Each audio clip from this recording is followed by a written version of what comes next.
karo pacarmu. Saiki Mas Mantep bakal ngei tip ben ora tangi kawanen. Tips yang pertama, tuku jam weker utawa pasangan alarm neng HP-mu. Nek iso, sak kamar kuwi pasangan alarm utawa jam weker luwih saka siji, ben kuwi iso tangi tepat waktu. Tips yang keloro, aturan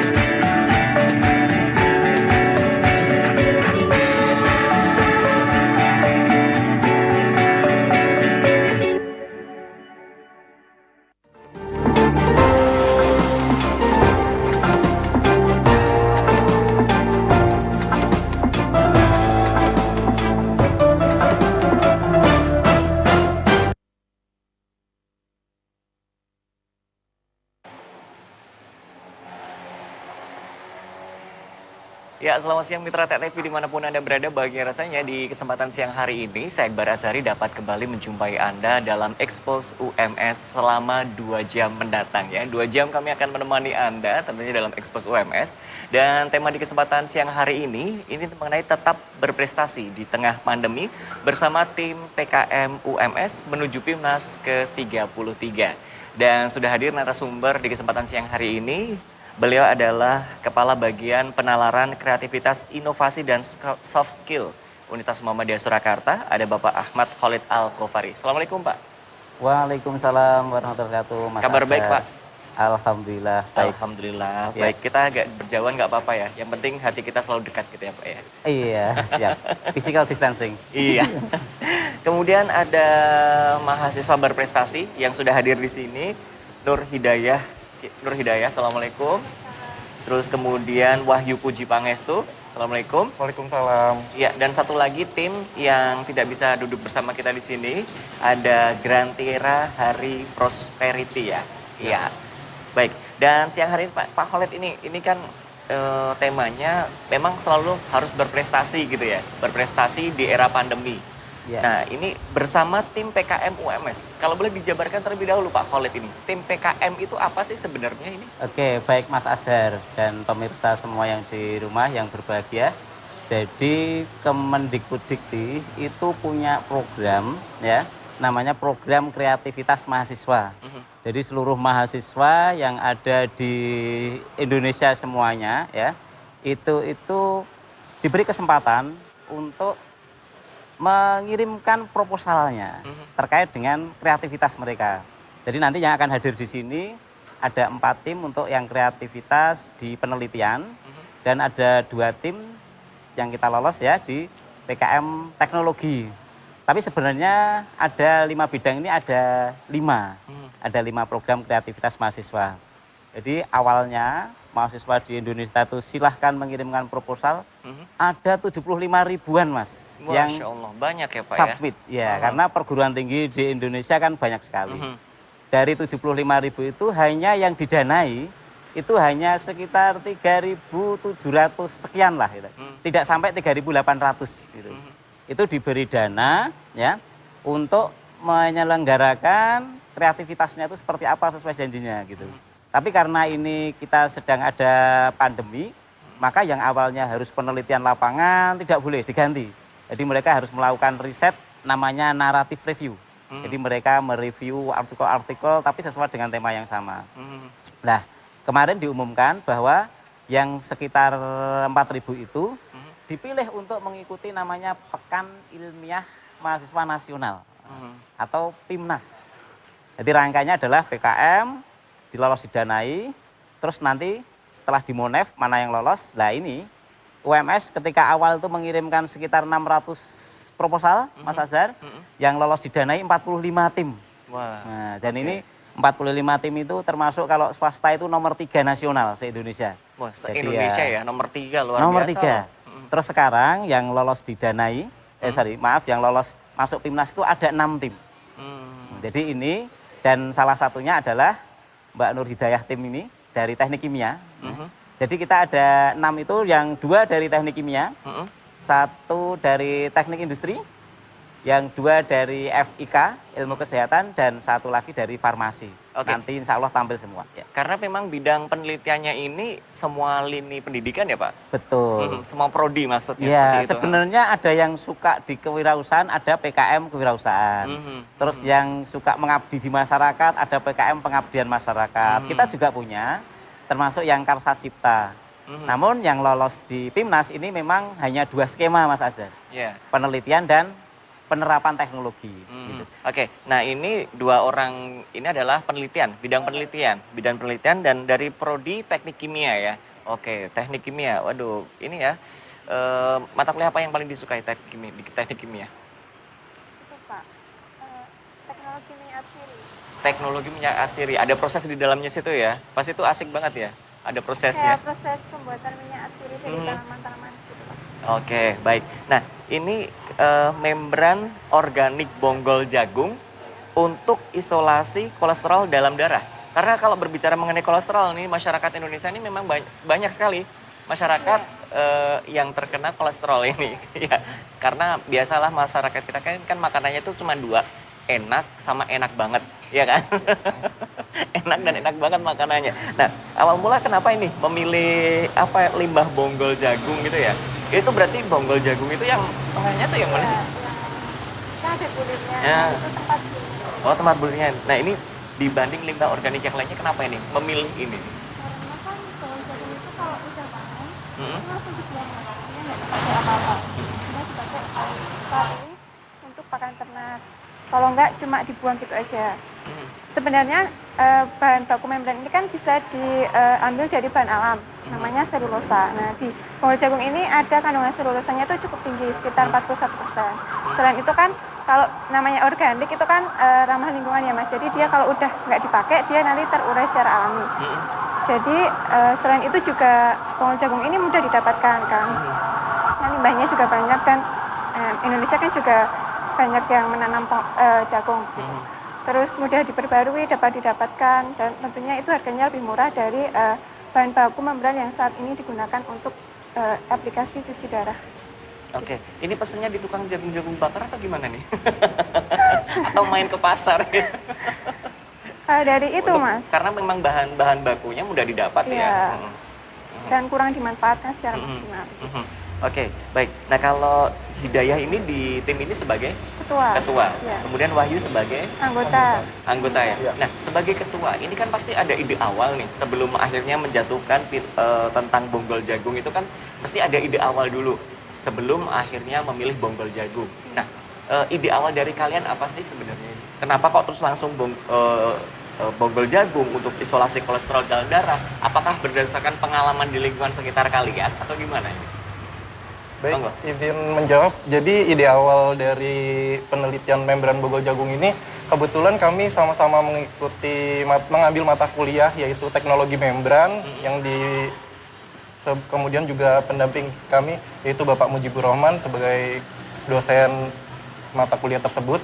Jadi kami mengambil membran bonggol jagung ini karena permasalahan yang ada di sekitar yaitu bonggol jagung masih belum bisa dimanfaatkan secara maksimal. Ya, selama ini hanya menjadi limbah atau mungkin dimanfaatkan sebagai pakan ternak dari bonggol jagung tersebut. Kemudian penggunaan membran saat ini relatif mahal karena menggunakan polimer-polimer sintesis. Jadi kami mengambil ide ini karena berpikiran membran bonggol jagung ini memiliki kandungan selulosa yang tinggi, yaitu. Nah, dari selulosa yang tinggi itu kemudian diisolasi dan disintesis menjadi selulosa asetat yang nantinya akan digunakan sebagai bahan baku pembuatan membran itu sendiri. Oke. Nah, terus mekanisme isolasi kolesterol dalam darah gimana dengan bonggol jagung? Nah, Dari kalau untuk penelitian kalian ini. Kalau untuk mekanisme isolasi kolesterol dalam darah itu sendiri terjadi dalam 2 prinsip, yaitu ada convective flow serta difusi. Convective flow ini terjadi karena adanya beda tekanan antara tekanan di dalam darah dengan larutan dialisat yang akan kita gunakan. Kemudian difusi terjadi karena adanya beda konsentrasi dengan yang ada di dalam darah serta di larutan dialisat tersebut. Oke. Berarti inovasi apa yang kalian tawarkan dengan penelitian kalian ini? Inovasinya itu kita inovasi dari treatment hiperkolesterol. Sekarang kan udah ada tuh treatment hiperkolesterol itu ada bekam, ada diet. kayak gitu. Tapi di situ mereka masih punya kekurangan. Jadi kita lebih mengembangkan untuk treatment hiperkolesterol yang lebih efektif dan efisien dengan memodifikasi hemodialisis atau cuci darah itu, tapi untuk aplikasi kolesterol. Gitu. Nah, untuk proses itu sendiri dari kalian kan pasti ngambil sampel nih dari penelitian bonggol jagung itu, prosesnya bagaimana hingga akhirnya nanti bisa digunakan untuk isolasi kolesterol ini? Runtutan kayak semacam prosesnya dari awal, kemudian ada proses, kemudian inputnya gitu. Proses pembuatan membrannya. Kalau pembuatan membrannya itu kita bonggol jagung, kita isolasi dulu selulosanya menjadi selulosa asetat. Karena berapa lama itu? Kemungkinan itu sekitar nggak lama mas, semingguan. Satu minggu. Iya. Itu kemudian kita buat membrannya. Membran itu kan kayak lapisan tipis gitu mas. Itu kita buat dengan tambahan polyethylene glycol sama pelarutnya aseton. Jadi kita buat, nanti terus kalau sudah jadi kita pasang di modul membran. Modul itu kayak semacam wadahnya membran gitu mas. Nah itu kita pasang di alat hemodialisis. Jadi kita memodifikasi di membrannya itu sama di sistem injeknya. Sistem injeknya itu kalau yang hemodialisis cuci darah biasa itu hanya pakai heparin buat pengencer darah biar darahnya itu nggak mengumpal. Tapi kalau ini kita modifikasi pakai NaHCO3 juga.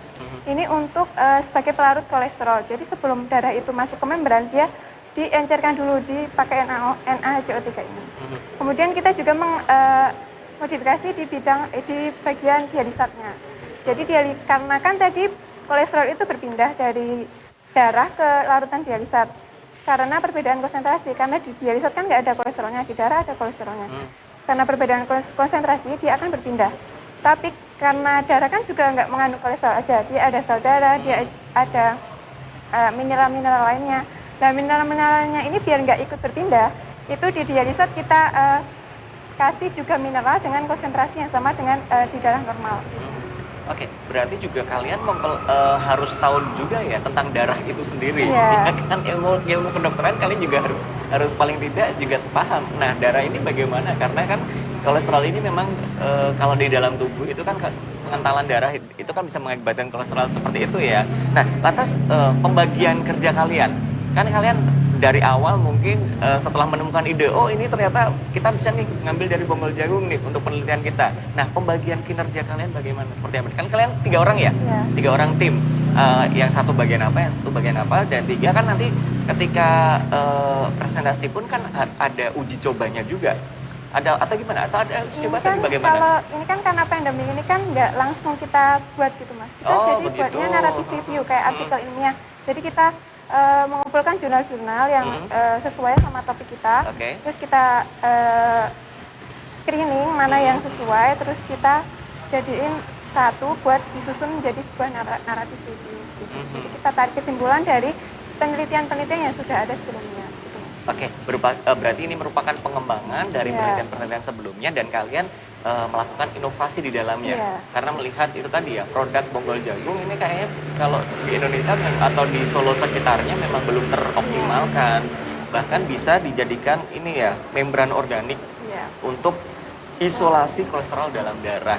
Nah, berapa lama kalian mempersiapkan mulai dari akhirnya menentukan tadi bonggol jagung, kemudian kan bikin proposal dan akhirnya fix, oh ini nih sudah dalam bentuk proposal, insya Allah kita maju gitu kan. Nah, berapa lama kalian berproses ini?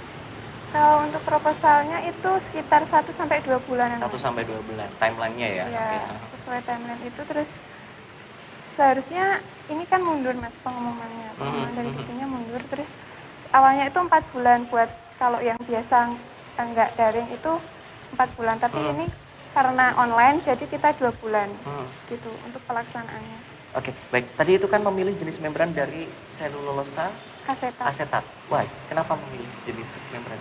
Sebenarnya kan kalau selulosa aja itu dia mempunyai sifat hidrofilik. Hidrofilik itu suka air. Jadi kalau darah sama dialisat itu mengandung banyak air gitu mas. Jadi kalau selulosa aja yang kita pakai itu nanti dia akan mengembang. Jadi nanti dia pindahnya itu nggak sempurna. Jadi kita ubah dulu menjadi selulosa asetat yang kemudian ini nanti mengurangi sifat hidrofiliknya tadi. Dan itu juga sudah melakukan pengujian tentang sertifikatnya? Belum, ini Belum kan ya? dari jurnal-jurnal. Oh, dari jurnal, oke, baik. Nah, dari jurnal itu kan berarti memang sebatas dari proposal itu sendiri ya, yang kalian susun seperti itu. Nah, ke depan misalkan nih, kesempatan untuk meneliti lebih detail lagi, gimana nih? Ya Pak Khalid ya, siapa tahu kan ini berawal dari ide yang muncul, kemudian karena ternyata memang belum melakukan uji coba. Aku berpikir ketika PKM ini sudah dari awal sampai dengan uji lab dan sebagainya, ternyata hanya sebatas proposal. Nah, misalkan nih ada kompetensi lagi nih. Karena ini Mas Asdar, sebenarnya proposal mereka dulu dibuat itu memang untuk melakukan penelitian. Ya, jadi mereka sebenarnya memang benar-benar melakukan penelitian. Hanya karena dulu pas mengajukan kan sebelum pandemi, karena pandemi ini tidak boleh melakukan penelitian di lab, di lapangan, sehingga diubah dengan cara namanya tadi literatur atau narrative review tadi. Jadi mencari jurnal-jurnal penelitian yang terkait dengan topik.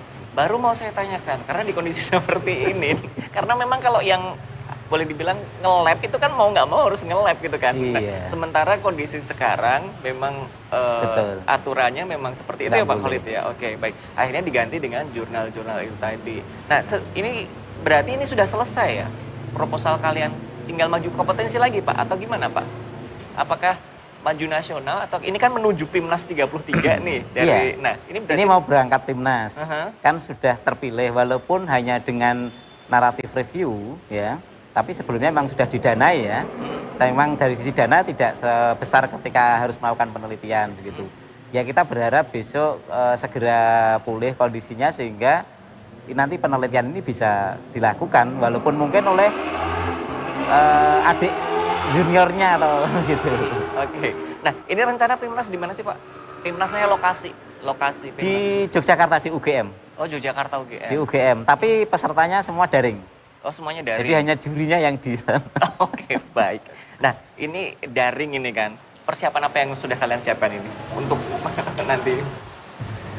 Pertama persiapan mental karena perlu mental yang kuat untuk menghadapi para reviewer dan dewan juri. Selain itu kita juga melakukan simulasi-simulasi daring melalui Zoom meeting seperti itu kayak gitu. Karena kan saat ini kan daring jadi selain itu juga perlu kekuatan sinyal yang paling kuat gitu. Jadi ya jangan sampai ini ya putus ya. Tapi saya yakin dari Pak Khalid pasti akan mendukung untuk sepenuhnya ya Pak ya. Siap. Jadi sinyal jangan sampai putus gitu ya. Kalau putus ya sabar ya. Beda urusan itu ya. Nah Pak Khalid melihat dua mahasiswa ini mungkin sebagai gambaran dari teknik kimia gitu kan. Karena kan ilmu ini terus berlanjut, terus berinovasi. Dari segi ilmu ini memang terus berinovasi.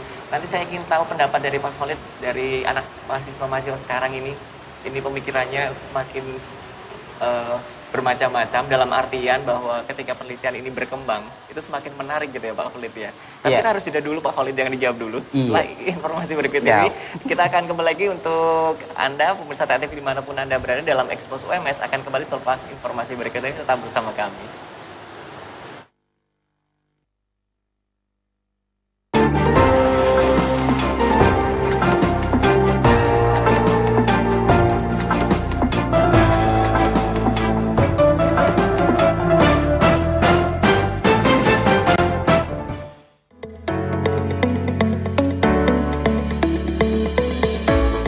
Assalamualaikum warahmatullahi wabarakatuh. Kepada masyarakat luas, terutama calon mahasiswa baru, perlu kami informasikan bahwa dalam situasi wabah COVID-19 sekarang ini, maka kami Universitas Muhammadiyah Surakarta telah menawarkan sistem seleksi mahasiswa baru berbasis online yang sangat mudah diikuti, sangat mudah dilakukan oleh siapapun, dimanapun berada, cepat waktunya, dan sekaligus efisiensi yang tinggi. Untuk informasi lengkapnya, silahkan mengikuti atau mengunjungi alamat di bawah ini. Wassalamualaikum warahmatullahi wabarakatuh.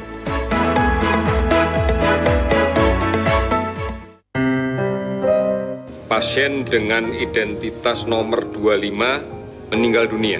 Terjadi penambahan kasus positif sejumlah 4.634.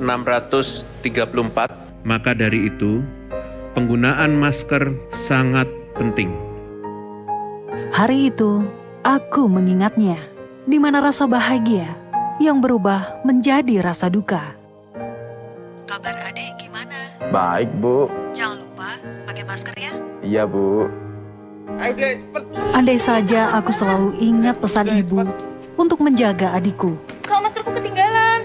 Udah, nggak usah pakai masker. Tapi Kak, Nggak usah. Selalu waspada dan melakukan langkah pencegahan dini, memakai masker agar tidak tertular virus corona. Virus corona dapat menyebar lewat kontak langsung saat berbicara dengan orang lain. Memakai masker saat beraktivitas untuk kita, keluarga, dan Indonesia.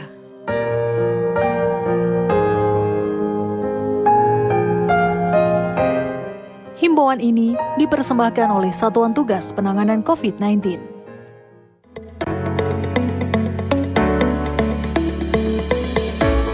Assalamualaikum warahmatullahi wabarakatuh. Kepada masyarakat luas, terutama calon mahasiswa baru, perlu kami informasikan bahwa dalam situasi wabah COVID-19 sekarang ini, maka kami, Universitas Muhammadiyah Surakarta, telah menawarkan sistem seleksi mahasiswa baru berbasis online yang sangat mudah diikuti, sangat mudah dilakukan oleh siapapun, dimanapun berada, cepat waktunya, dan sekaligus efisiensi yang tinggi.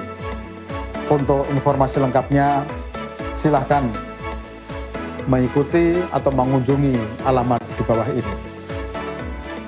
Wassalamualaikum warahmatullahi wabarakatuh.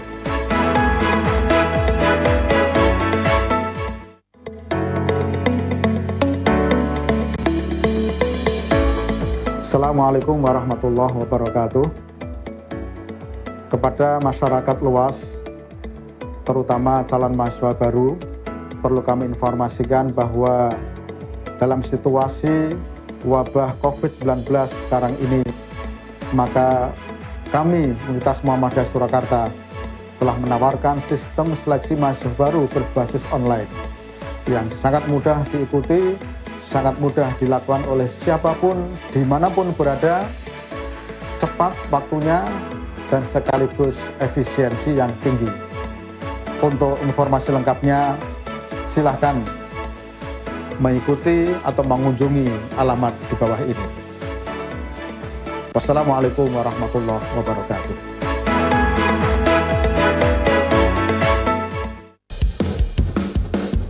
Ingat pesan ibu, pakai maskermu, cuci tangan pakai sabun, jangan sampai tertular. Ingat selalu pesan ibu, jaga jarakmu, hindari kerumunan, jaga keluargamu.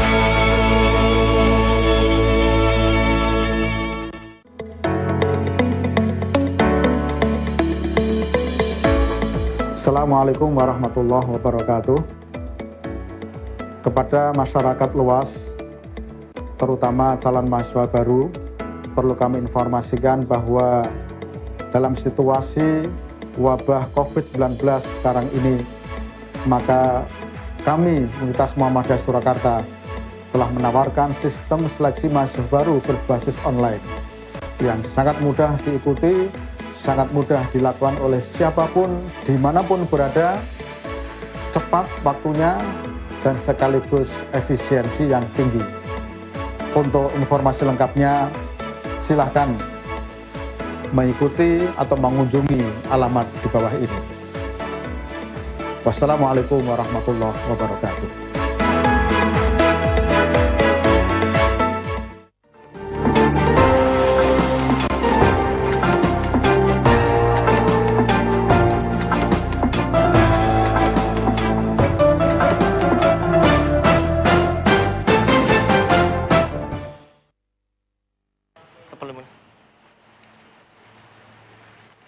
Baik, terima kasih untuk Anda yang masih setia bersama kami dalam Expose UMS di kesempatan siang hari ini langsung dari Gedung Induk City Walidah Universitas Muhammadiyah Surakarta. Dan kita masih membahas mengenai tetap berprestasi di tengah pandemi bersama tim PKM UMS menuju PIMNAS ke-33.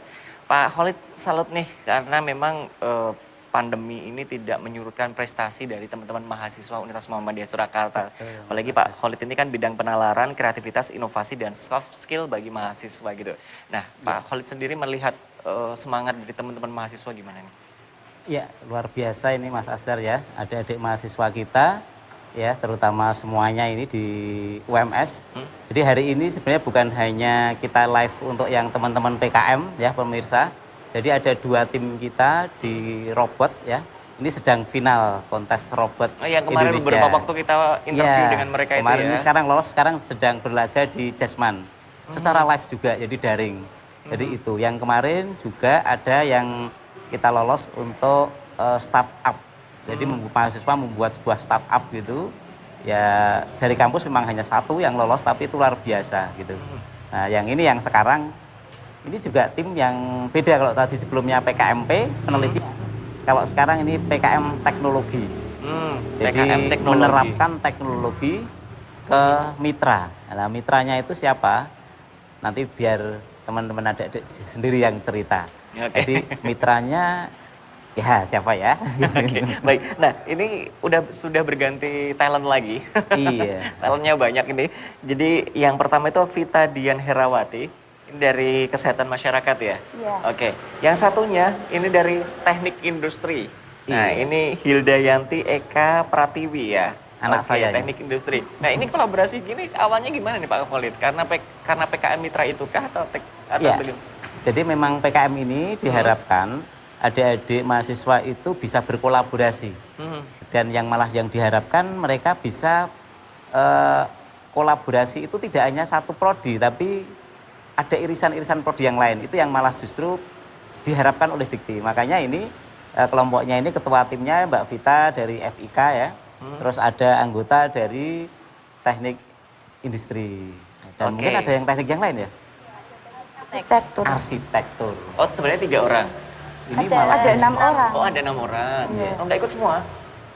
Sedang berhalangan hadir. Oke, nah ini PKM apa penyebutnya PKM Teknologi Mitra? Iya, penerapan PKM teknologi. Oh PKM Teknologi aja. Oke, pantas judulnya adalah Digital Marketing untuk meningkatkan omset usaha difabel Amor Etnik dengan pendekatan faith ini. Nah ini boleh dijelaskan satu-satu, monggo silakan presentasi karena judul ini saya terus terang tidak paham. Bingung ini. Bingung saya dengan judul ini. Inilah hebatnya mahasiswa. Nah makanya itu Pak, perkembangannya itu udah banyak gitu kan ya. Nah ini boleh dijelaskan dulu deh, dari judulnya dulu deh. Dari judulnya dulu ini, penjelasannya gimana nih? Begini, kita itu membuat pelatihan ya, seperti hampir mirip sih seperti PKMM ya, pengabdian masyarakat, tapi kita tuh fokusnya ke teknologi. Nah, digital marketing untuk meningkatkan omset usaha difabel Amor Etnik. Itu kita kasih pelatihan digital marketing itu untuk meningkatkan omset usahanya dengan pendekatan faith.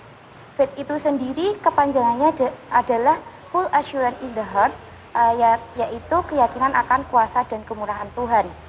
Faith itu tercermin dari spirit itu mitra kita sendiri, Amor Etnik, bahwa mereka itu tidak ingin dikasihani, tetapi mereka ingin karya mereka dihargai, begitu. Oke, Difabel Amor Etnik ini adalah nama dari komunitas mitra kita. Nah, kejawab Pak. Makanya saya Amor itu kan kalau bahasa Prancisnya Amor itu kan love ya. Iya. Makanya ternyata ini adalah nama komunitas dari yang diajak untuk melakukan penelitian ini. Oke, baik. Nah, dengan pendekatan faith ini tadi udah dijelaskan, dan mengapa ini memilih metode faith? Mungkin ada metode-metode pendekatan lain gitu? Gini, metode faith itu menurut kami cocok dengan mitra kami ya. Nah, metode faith itu teradaptasi dari marketing 3.0. Nah, di dalam marketing 3.0 sendiri kan itu tidak hanya terfokus pada produk yang dijual, namun menitik beratkan pada kepedulian terhadap sesama gitu. Nah, tujuan dari faith sendiri itu untuk masyarakat tuh juga mau menyebarkan semangat untuk mewujudkan lingkungan inklusif bagi para difabel dimanapun mereka berada. Nah, perwujudan faith-nya sendiri itu di dalam tagline, hashtag, dan caption di Instagram Amor Etnik itu sendiri. Oke, nah ini kan dua prodi yang latar belakang berbeda, kesehatan masyarakat dan teknik industri. Kalian ini ya, dua prodinya bisa kolaps itu gimana sih? Bisa Sebenarnya kolaborasi itu gitu? Malah 6 prodi berbeda. Oh iya, 6 prodi. 5 prodi berbeda. 6 prodi berbeda, Kesmas, Kesehatan teknik industri, masyarakat, and then ilmu gizi, fisioterapi, teknik arsitektur, dan teknik industri. Dan teknik industri. Nah, ini kolaborasi dari 6 prodi, how come gitu loh? Pertama itu saya ditanyain sama dosen pembimbing saya, siapa yang mau ikut PKM? Ya udah saya mau Bu. Kemudian saya Bu Lina, Ibu Lina Sesabeni. Kemudian saya nggak ada temennya. Terus saya tanya sama teman satu UKM saya dari UKM Selinci Kempo. Nah, teman saya itu mau ikut. Kemudian teman saya itu mengajak yang dari fisioterapi itu temannya SMA. Kemudian Mbak Hilda ini dari temannya lagi. Kemudian Mas Tony itu satu jurusan dengan saya, kakak tingkat saya, dan yang gigi itu dicari lewat Instagram. Jadi search siapa yang desainnya bagus, kemudian di DM begitu. Oke, berarti memang lintas prodi ini itu bisa menghasilkan sesuatu hal yang bisa ketika digabungkan itu menjadi sesuatu hal yang bermanfaat gitu ya. Iya. Dengan kata lain seperti itu ya. Oke. Iya. Nah, ini ide apa ini? Kalian dengan beberapa prodi ini, kalau tadi wah ini ngecek desainnya bagus nih. Nah, ini sebenarnya apa itu yang kalian wujudkan dengan digital marketing ini kan? Digital marketing mungkin kan ada produknya, atau bagaimana ini? Begini, kita tuh pelatihan digital marketing itu pelatihan untuk memperbagus Instagram mitra. Jadi mitra kami Amor Etnik itu penjualannya melalui Instagram kan. Nah, kami lihat itu Instagram mereka tuh kurang menarik. Jadi omsetnya itu selama bertahun-tahun itu cuma 13 sampai 14 produk rata-rata per tahun. Kita lihat pasti itu mungkin karena salah satunya Instagram untuk pemasarannya itu kurang menarik. Maka dari itu kita mencetuskan program digital marketing. Oke, itu produknya apa yang di ini? Produknya? Dari bahan makrab. Iya. Produk mitranya atau produk? Produknya dia. Kan tadi dibilang bahwa selama 1 tahun produknya terjual 14 dan sebagainya. Nah, ini produk itu rata-rata produk yang terjual itu tas dari Makrem. Oh, tas. Iya. Dari Makrem. Oh, Makrem. Ya. Oke. Nah, ini berarti tas ini kan mungkin dari segi apa ya? Ergonomis dari tas itu kan juga bisa juga kan dari industri ini katakanlah. Mungkin dari segi desain, arsitektur itu tadi kan berarti itu ketika tidak hanya digital marketing untuk sellingnya, tapi produknya itu sendiri pun ketika ini harusnya bisa didesain seperti ini atau seperti itu atau bagaimana? Bukan. Kami fokusnya hanya itu. Untuk digital marketing saja? Iya, digital marketing. Untuk digital marketing. Nah, kenapa Anda memilih ini berpartner dengan Amor Etnik ini? Karena kita milih Amor Etnik. Amor Etnik kan sebuah difabel di desa Grogol itu kan. Itu Amor Etnik itu melihat spiritnya kan bisa membuat produk dari Makrem dan produknya itu benar-benar bagus dan bisa dijual, berdaya jual tinggi. Jadi kita membantu Amor Etnik untuk memperbaiki Instagramnya agar penjualan dari Amor Etnik itu ikut meningkat juga. Oke, baik. Nah, ini kan pelatihan ya. Terus bentuk pelatihan kalian seperti apa nih yang diberikan? Kalau pelatihan dari kami untuk mitra itu ada 7 pelatihan. Jadi pelatihan pertama itu pelatihan fotografi. Di situ kita memakai Google Meet untuk pelatihan fotografinya. Kami membimbingnya dengan melihatkan mitra cara mengambil foto produk yang bagus itu bagaimana. Terus yang kedua itu ada pelatihan desain feed Instagram. Jadi kita mengajarkan mitra bagaimana feed Instagram itu yang menarik. Terus ada pelatihan editing foto. Kita mengajarkan mitra agar bisa mengedit foto yang baik terus menarik minat pembeli. Terus ada analisis Instagram Ads penerapan Instagram Ads, terus strategi konten promosi yang terakhir pelatihannya itu. Nah, ini kan pelatihan ada beberapa macam pelatihan ini. Nah, untuk urutannya sendiri gimana nih? Pelatihan apa dulu yang? Yang pertama itu fotografi dulu. Setelah mengambil foto itu, yang kedua ada pelatihan editing foto. Terus yang ketiga itu desain feed Instagram, pembuatan poster, analis. Yang kelima penerapan Instagram Ads. Terus yang keenam analisa Instagram Ads. Terus yang ketujuh menetapkan strategi konten promosi. Nah, antusias dari peserta gimana? Kalau melihat antusiasnya, peserta sangat tertarik gitu. Dilihat dari di berbagai pelatihan, semua ikut semangat gitu. Jadi kita yang beri pelatihan juga ikut semangat. Juga harus bersemangat. Kalau digital marketing ini kan boleh dibilang selalu berkembang gitu ya, digital marketing ini. Nah, ada benang merah nggak dengan digital marketing kalian? Yang dalam artian, ini loh, yang membuat beda digital marketing tim kalian dengan digital marketing yang lainnya? Ada nggak benang merahnya? Jadi kayak selain konsep gitu lah ibaratnya. Kita kan kalau zaman sekarang digital marketing mengarah ke marketing 4.0. Tapi di sini kami selain ke 4.0, kami juga mengarah ke 3.0 dengan pendekatan faith. Jadi ketika seseorang melihat produk dari Amor Ethnic, itu tidak semata-mata hanya melihat produknya saja, tapi juga melihat dari siapa yang membuat, terus rasa kepedulian terhadap sesama. Jadi lebih ke siapa pembeli itu, terus dapat meningkatkan penjualan Amor Ethnic gitu. Oke. Nah, dengan adanya, pasti kan juga dari Amor Ethnic pinginnya setelah ada pelatihan ini, setelah kalian bantu buat pelatihan digital marketing, mereka kan harapan ke depan mereka apa sih kalau pas ngobrol-ngobrol gitu dengan kalian gitu dari Amor Ethnic-nya, pernah nggak terlintas, wah ini berarti nanti setelah ada digital marketing bakal ini nih, kami pingin mengomset sekian. Itu nggak mengomset ya, mereka ingin kayak produk mereka tuh lebih dikenal masyarakat luas, bahkan bisa go internasional begitu. Ya itu berarti keinginan dia bisa go internasional, dengan go internasional berarti omsetnya bisa juga naik juga ya. Walaupun mereka sebenarnya tidak menargetkan omset berapa, tapi yang namanya marketing digital kan ini ya harus ada walaupun mereka sendiri tidak mengomsetkan. Nah, kendala ada nggak selama kalian mulai dari awal mungkin kemudian memberikan pelatihan dan ada kendala-kendala tertentu atau lancar-lancar saja atau bagaimana ini kendala? Kendalanya itu sebenarnya cuma kendala kecil sih ya.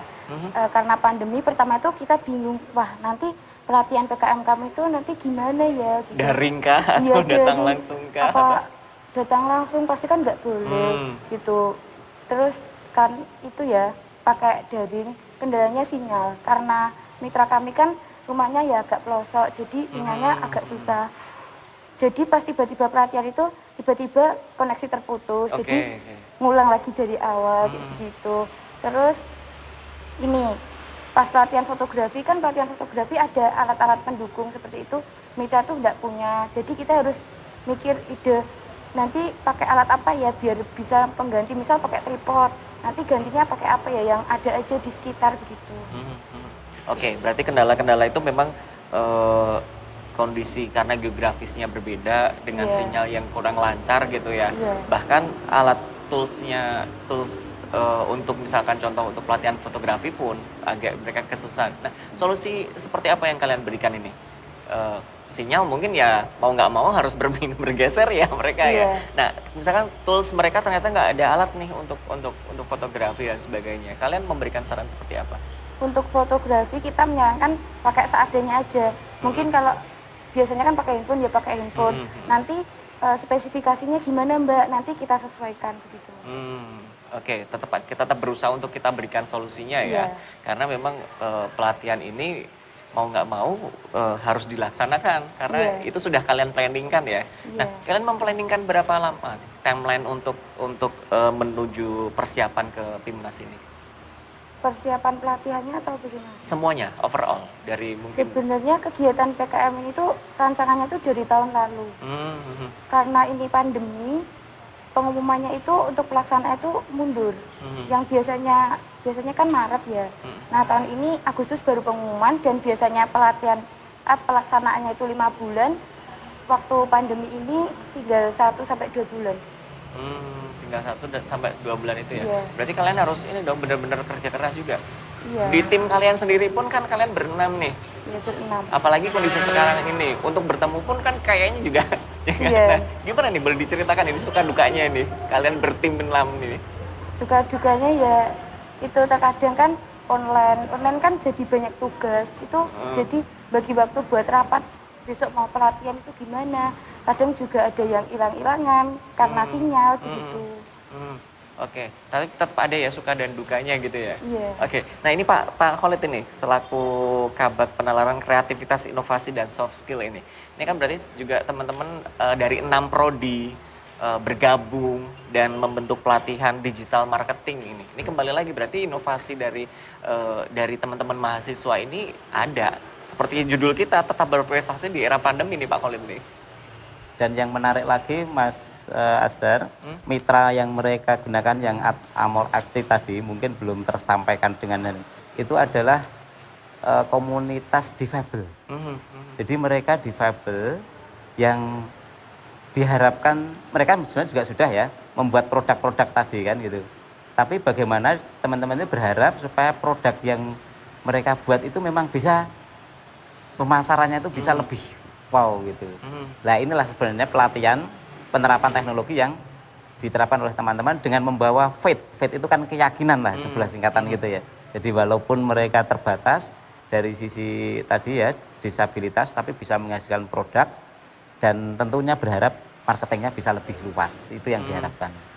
Oke, nah ini Pak, ini kan ini juga bakal maju ke Pimnas 33 ya. Nah, dukungan secara ini Pak, kalau untuk dari 2 tim tadi, 1 PKM penelitian, kemudian 1 PKM teknologi, ini dukungan apa sih yang sudah diberikan ke universitas ini? Oke, yang jelas sejak mereka sudah mendapatkan pendanaan, kita dampingi supaya pelaksanaan mereka bisa berjalan dengan lancar gitu ya. Termasuk juga ketika mereka di MONEF, ya monitoring evaluasi itu, atau kalau sekarang namanya PKP 2 itu bagaimana supaya juga lancar gitu. Terus akhirnya sekarang mereka sudah dinyatakan lolos Pimnas, itu kita dampingi. Sebelumnya ini baru pulang ini, jadi 2 hari mereka kita camp kan, namanya Pimnas Camp gitu. Itu untuk kita ya bagaimana tuh sebenarnya presentasi yang baik, terus juga membuat naskah yang baik, seperti itu kita dampingi lah. Oke, baik. Baik, kita nanti lanjut lagi dengan tim berikutnya. Siap. Karena ini banyak banget nih tim yang akan hadir di sini ya Pak Khalid ya. Terima kasih buat Vita sama Hilda sudah cerita ini dengan tim PKM Teknologi ya. PKM Tekno. Ya, PKM Tekno, Digital Marketing untuk meningkatkan omset usaha difabel Amor Etnik dengan pendekatan faith. Baik, nanti Expose UMS akan lanjut lagi. Setelah kembali kita simak informasi berikut ini, jangan kemana-mana, tetap bersama kami langsung dari Gedung Induk Siti Walidah Universitas Muhammadiyah Surakarta.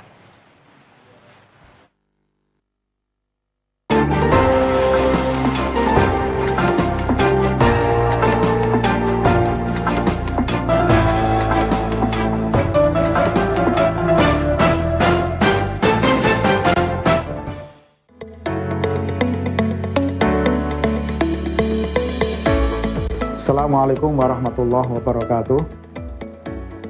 Kepada masyarakat luas, terutama calon mahasiswa baru, perlu kami informasikan bahwa dalam situasi wabah COVID-19 sekarang ini, maka kami Universitas Muhammadiyah Surakarta telah menawarkan sistem seleksi mahasiswa baru berbasis online yang sangat mudah diikuti, sangat mudah dilakukan oleh siapapun, dimanapun berada, cepat waktunya, dan sekaligus efisiensi yang tinggi.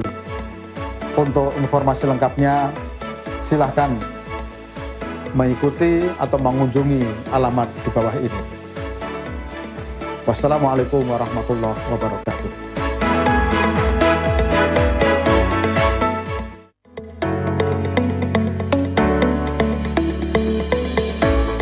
Assalamualaikum warahmatullahi wabarakatuh. Kepada masyarakat luas, terutama calon mahasiswa baru, perlu kami informasikan bahwa dalam situasi wabah COVID-19 sekarang ini, maka kami Universitas Muhammadiyah Surakarta telah menawarkan sistem seleksi mahasiswa baru berbasis online yang sangat mudah diikuti, sangat mudah dilakukan oleh siapapun, dimanapun berada, cepat waktunya, dan sekaligus efisiensi yang tinggi. Untuk informasi lengkapnya, silahkan mengikuti atau mengunjungi alamat di bawah ini. Wassalamualaikum warahmatullahi wabarakatuh.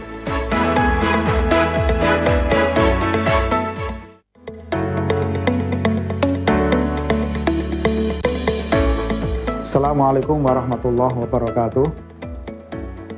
Kepada masyarakat luas, terutama calon mahasiswa baru, perlu kami informasikan bahwa dalam situasi wabah COVID-19 sekarang ini, maka kami Universitas Muhammadiyah Surakarta telah menawarkan sistem seleksi mahasiswa baru berbasis online yang sangat mudah diikuti, sangat mudah dilakukan oleh siapapun, dimanapun berada, cepat waktunya, dan sekaligus efisiensi yang tinggi. Untuk informasi lengkapnya, silahkan mengikuti atau mengunjungi alamat di bawah ini. Wassalamualaikum warahmatullahi wabarakatuh. Tak kenal maka tak kebal. Vaksinasi, cara aman melatih tubuh untuk kenal, lawan, dan kebal dari penyebab penyakit seperti virus atau bakteri. Proses pengembangan vaksin diawasi dengan ketat melalui tahapan uji praklinis dan klinis secara lengkap sehingga vaksin yang dihasilkan aman dan efektif. Tubuh dapat membentuk sel memori untuk mengenali virus dan menghasilkan antibodi untuk melawan virus. Tubuh dapat mengingat dan melawan jika terpapar virus yang sama. Vaksinasi, lindungi diri, lindungi negeri.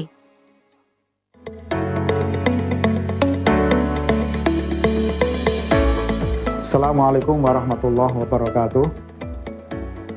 Kepada masyarakat luas, terutama calon mahasiswa baru, perlu kami informasikan bahwa dalam situasi wabah COVID-19 sekarang ini, maka kami Universitas Muhammadiyah Surakarta telah menawarkan sistem seleksi mahasiswa baru berbasis online yang sangat mudah diikuti, sangat mudah dilakukan oleh siapapun, dimanapun berada, cepat waktunya, dan sekaligus efisiensi yang tinggi.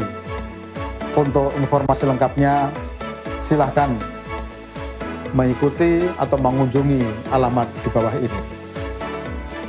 Wassalamualaikum warahmatullahi wabarakatuh.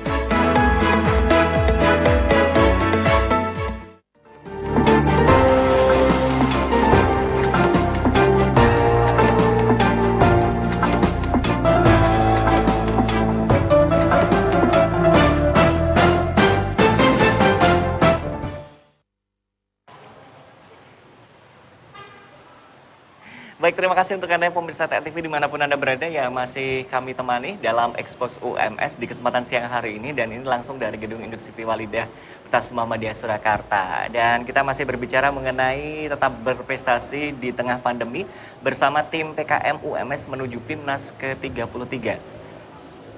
Pak Khalid, ini ngomong-ngomong soal prestasi ini, memang dari ribuan mahasiswa kita, apalagi seleksi untuk menuju PKM ini sendiri di tingkat universitas, itu kan sudah ada seleksinya juga. Betul, ya Pak ya? Yeah. Nah, seleksinya berlangsung gimana Pak? Boleh di-share dulu Pak kita Pak. Siapa tahu dengan teman-teman mahasiswa baru yang nanti juga mau bergabung, nah ini kita juga pikirkan juga nih. Iya, betul. Monggo. Jadi proses untuk sampai ke PIMNAS yang 6 tim ini, awalnya diseleksi dari sekitar 1.400-an proposal.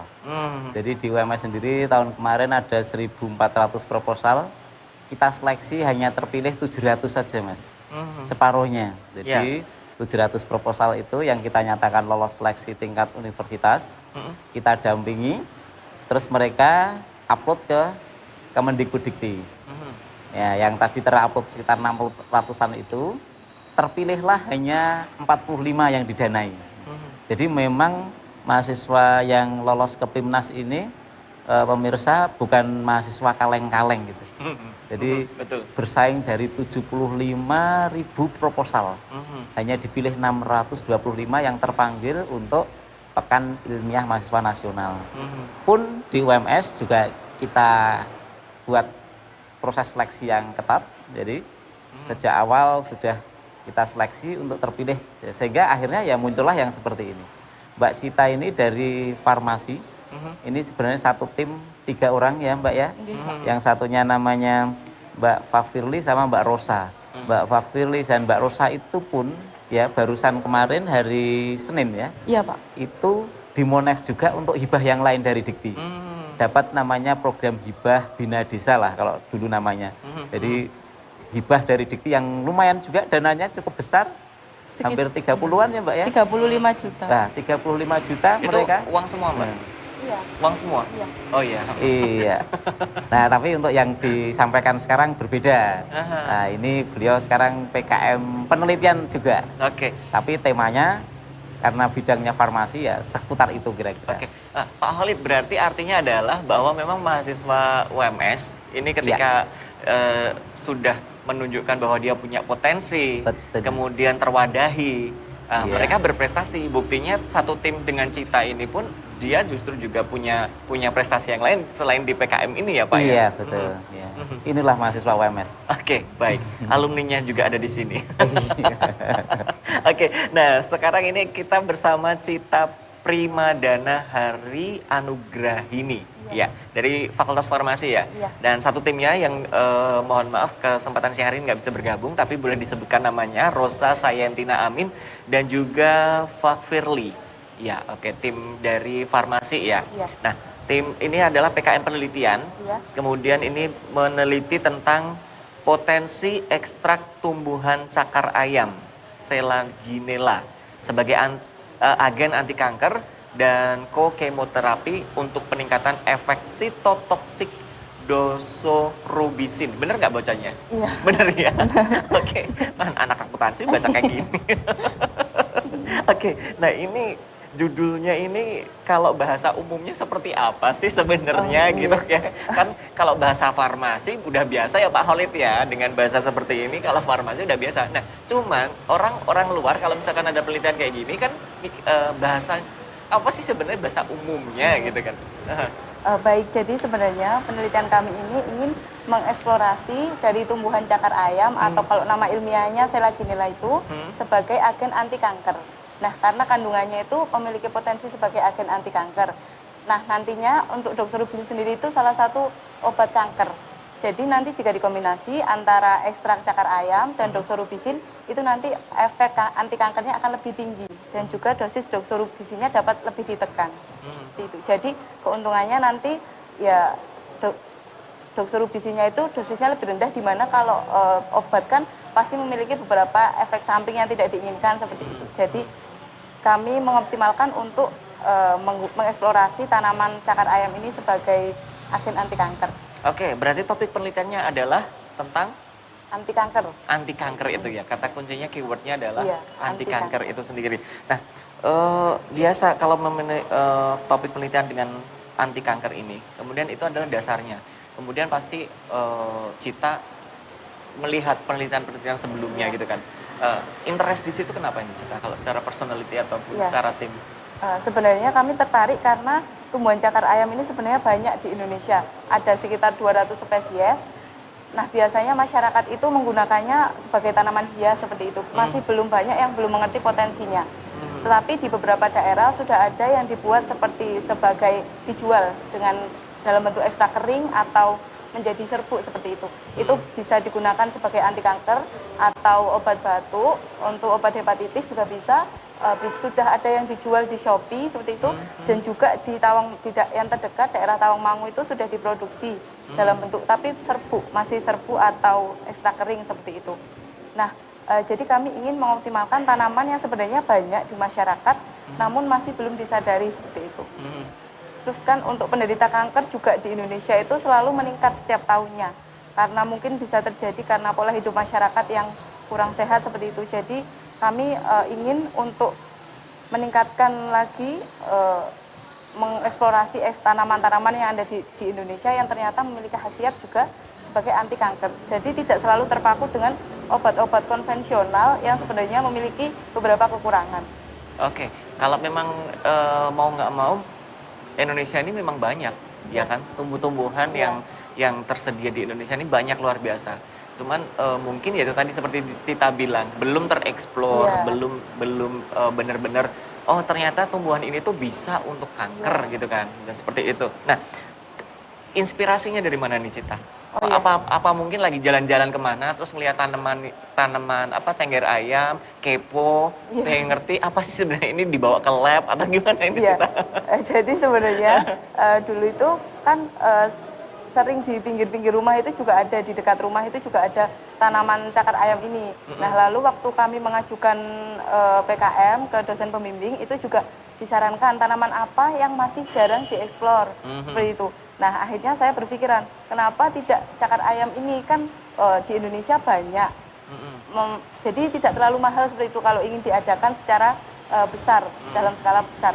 Nah akhirnya kami mengusulkan kepada dosen pembimbing, ternyata setelah dilihat penelitian terdahulu sudah dilakukan, ternyata memang benar memiliki efek untuk anti kanker. Jadi sebelumnya Cita berarti belum tahu ya bahwa tumbuhan ini setelah baru ditanya apa kira-kira nih tumbuhan apa yang alternatif itu ya. Cita mengusulkan cengger ayam. Setelah itu mencari ilmiahnya, sinkronkan ya, mensinkronkan ilmiah dari itu. Lanjut, ya. Jadi setelah itu kami mengusulkan bagaimana jika tanaman ini Bu gitu. Wah bagus karena masih penelitian masih jarang seperti itu. Padahal sebenarnya potensinya besar. Terus akhirnya ya kami memilih tanaman itu kan kalau yang sudah umum biasanya untuk anti kanker ya seperti jahe dan lain-lain itu. Jadi kita mencari yang sebenarnya berpotensi besar tapi belum disadari seperti itu. Nah, kalau tadi Cita menyampaikan cengger ayam ini kan spesiesnya banyak sekali kelasnya. Kelas cengger ayam di spesies cengger ayam pun ada beberapa kelas kan. Nah, ini kalau yang di penelitian ini Cita ngambil yang apa nih? Ya, jadi sebenarnya dulu waktu kita rencananya saat daring itu kita satu spesies itu Selaginella plana. Namun setelah kita mencari, karena sekarang diganti menjadi review jurnal, setelah kita cari jurnalnya itu ternyata terbatas untuk yang Selaginella plana. Jadi kita memperluas untuk semua spesies dan kami mengambil 10 spesies. 10 spesies yang sudah diteliti sebagai agen anti kanker, 5 diantaranya itu di Indonesia. Akhirnya setelah kami lakukan studi lebih lanjut yang berpotensi itu ada 3, Selaginella tamaricina, uncinata, laborde, dan yang paling poten, yang paling kuat efek anti kankernya itu yang Selaginella uncinata. Selaginella uncinata. Itu yang warna apa sih? Sebenarnya itu nanti ciri-cirinya kurang lebih sama hijau, warnanya sama hijau, cuma nanti bisa dilihat itu dari jika diteliti di laboratorium lebih lanjut. Untuk ciri khusus. Cengger ayam itu kan yang bentuk gini kan? Iya, seperti kayak kapak itu ya? Iya. Cakar ayam. Iya. Oh ya. Nah, itu yang Akbar tahu sih warnanya ungu, bunganya itu. Iya. Ini yang dimanfaatkan apanya? Bunganya, batangnya atau daunnya? Iya. Oh, justru daunnya yang dimanfaatkan. Daun cakar ayamnya. Oke, daun cakar ayamnya itu. Nah, ini menjadi suatu penelitian menarik ketika setelah diteliti secara detail, wah ternyata tanaman di sekitar Cita sendiri pun bisa menjadi anti kanker gitu kan. Nah, ini pasti Cita jadi menggebu-gebu banget, lebih kepo lagi setelah tahu gitu ya Cita.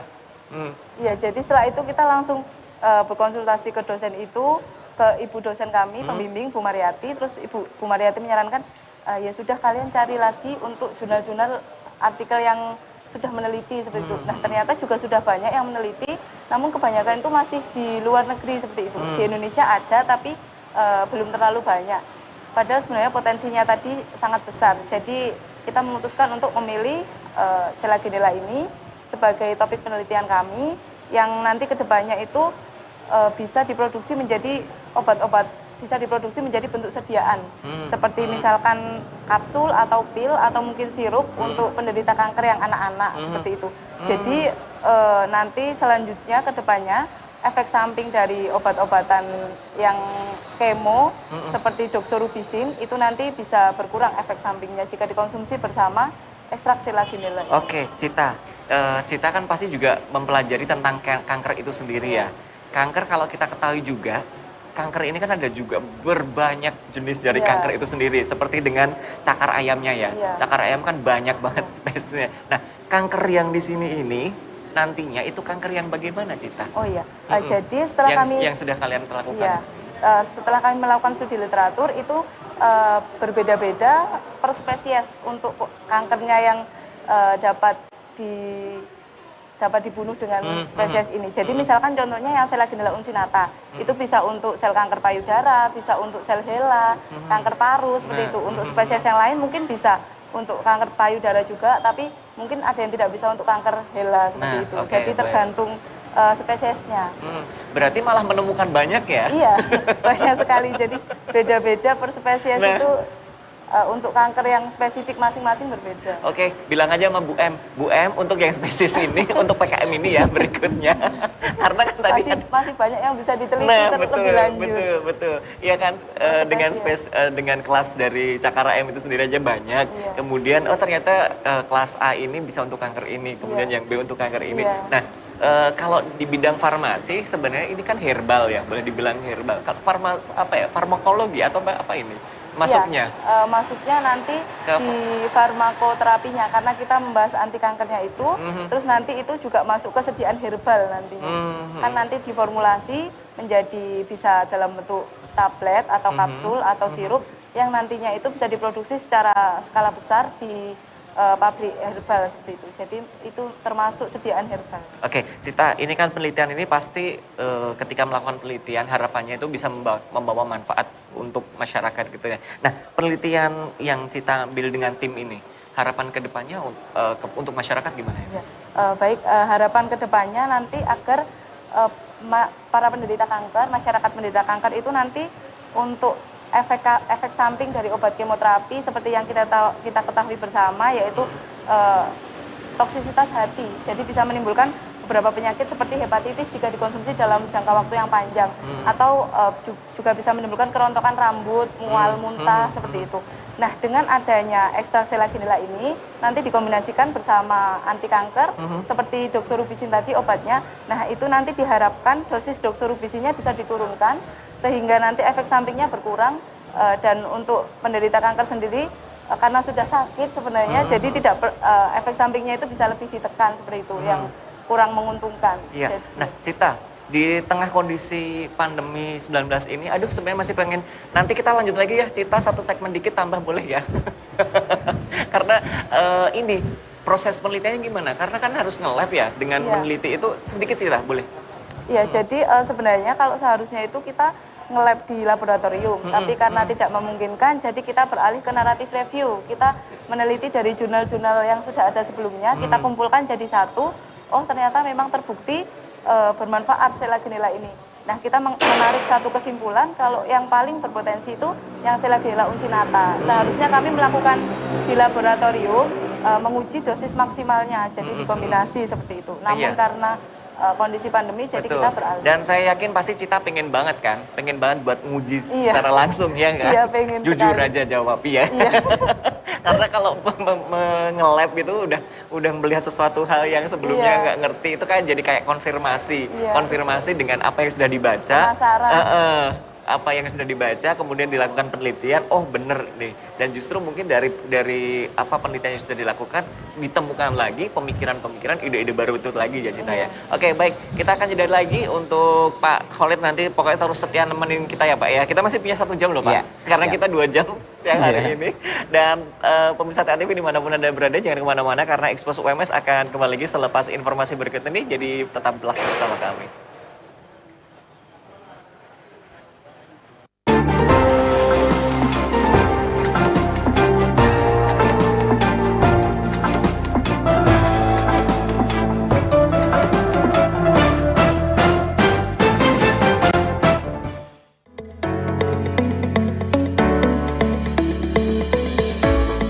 Assalamualaikum warahmatullahi wabarakatuh. Kepada masyarakat luas, terutama calon mahasiswa baru, perlu kami informasikan bahwa dalam situasi wabah COVID-19 sekarang ini, maka kami Universitas Muhammadiyah Surakarta telah menawarkan sistem seleksi mahasiswa baru berbasis online yang sangat mudah diikuti, sangat mudah dilakukan oleh siapapun, dimanapun berada, cepat waktunya, dan sekaligus efisiensi yang tinggi. Untuk informasi lengkapnya, silahkan mengikuti atau mengunjungi alamat di bawah ini. Wassalamualaikum warahmatullahi wabarakatuh.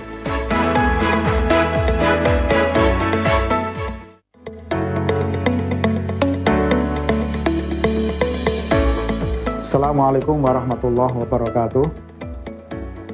Kepada masyarakat luas, terutama calon mahasiswa baru, perlu kami informasikan bahwa dalam situasi wabah COVID-19 sekarang ini, maka kami Universitas Muhammadiyah Surakarta telah menawarkan sistem seleksi mahasiswa baru berbasis online yang sangat mudah diikuti, sangat mudah dilakukan oleh siapapun, dimanapun berada, cepat waktunya, dan sekaligus efisiensi yang tinggi. Untuk informasi lengkapnya, silahkan mengikuti atau mengunjungi alamat di bawah ini. Wassalamualaikum warahmatullahi wabarakatuh.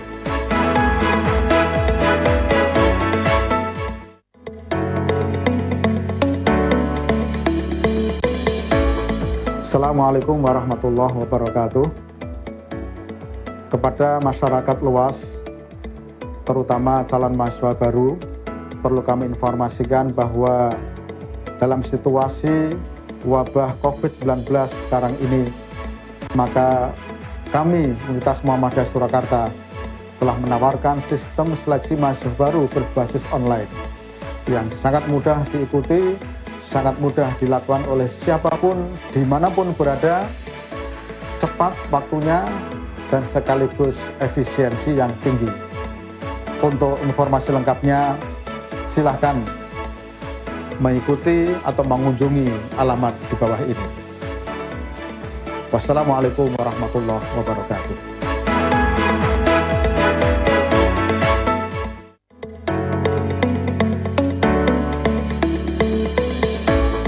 Assalamualaikum warahmatullahi wabarakatuh. Kepada masyarakat luas, terutama calon mahasiswa baru, perlu kami informasikan bahwa dalam situasi wabah COVID-19 sekarang ini, maka kami Universitas Muhammadiyah Surakarta telah menawarkan sistem seleksi mahasiswa baru berbasis online yang sangat mudah diikuti, sangat mudah dilakukan oleh siapapun, dimanapun berada, cepat waktunya, dan sekaligus efisiensi yang tinggi. Untuk informasi lengkapnya, silahkan mengikuti atau mengunjungi alamat di bawah ini. Wassalamualaikum warahmatullahi wabarakatuh.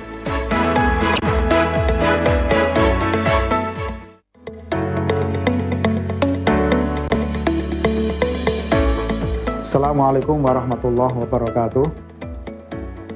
Kepada masyarakat luas, terutama calon mahasiswa baru, perlu kami informasikan bahwa dalam situasi wabah COVID-19 sekarang ini, maka kami Universitas Muhammadiyah Surakarta telah menawarkan sistem seleksi mahasiswa baru berbasis online yang sangat mudah diikuti, sangat mudah dilakukan oleh siapapun, dimanapun berada, cepat waktunya, dan sekaligus efisiensi yang tinggi.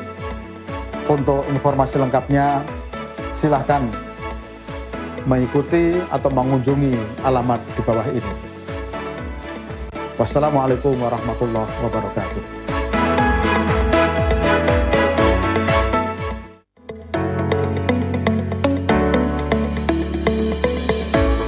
Assalamualaikum warahmatullahi wabarakatuh.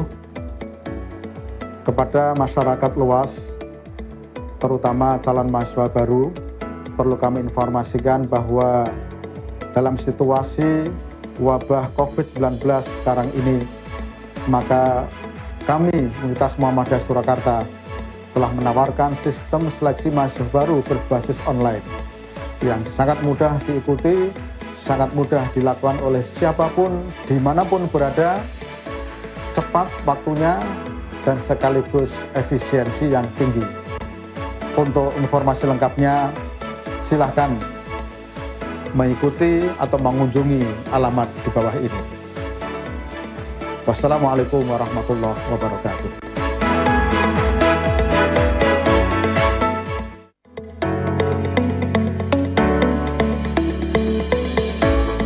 Assalamualaikum warahmatullahi wabarakatuh. Kepada masyarakat luas, terutama calon mahasiswa baru, perlu kami informasikan bahwa dalam situasi wabah COVID-19 sekarang ini, maka kami Universitas Muhammadiyah Surakarta telah menawarkan sistem seleksi mahasiswa baru berbasis online yang sangat mudah diikuti, sangat mudah dilakukan oleh siapapun, dimanapun berada, cepat waktunya, dan sekaligus efisiensi yang tinggi. Untuk informasi lengkapnya, silahkan mengikuti atau mengunjungi alamat di bawah ini. Wassalamualaikum warahmatullahi wabarakatuh.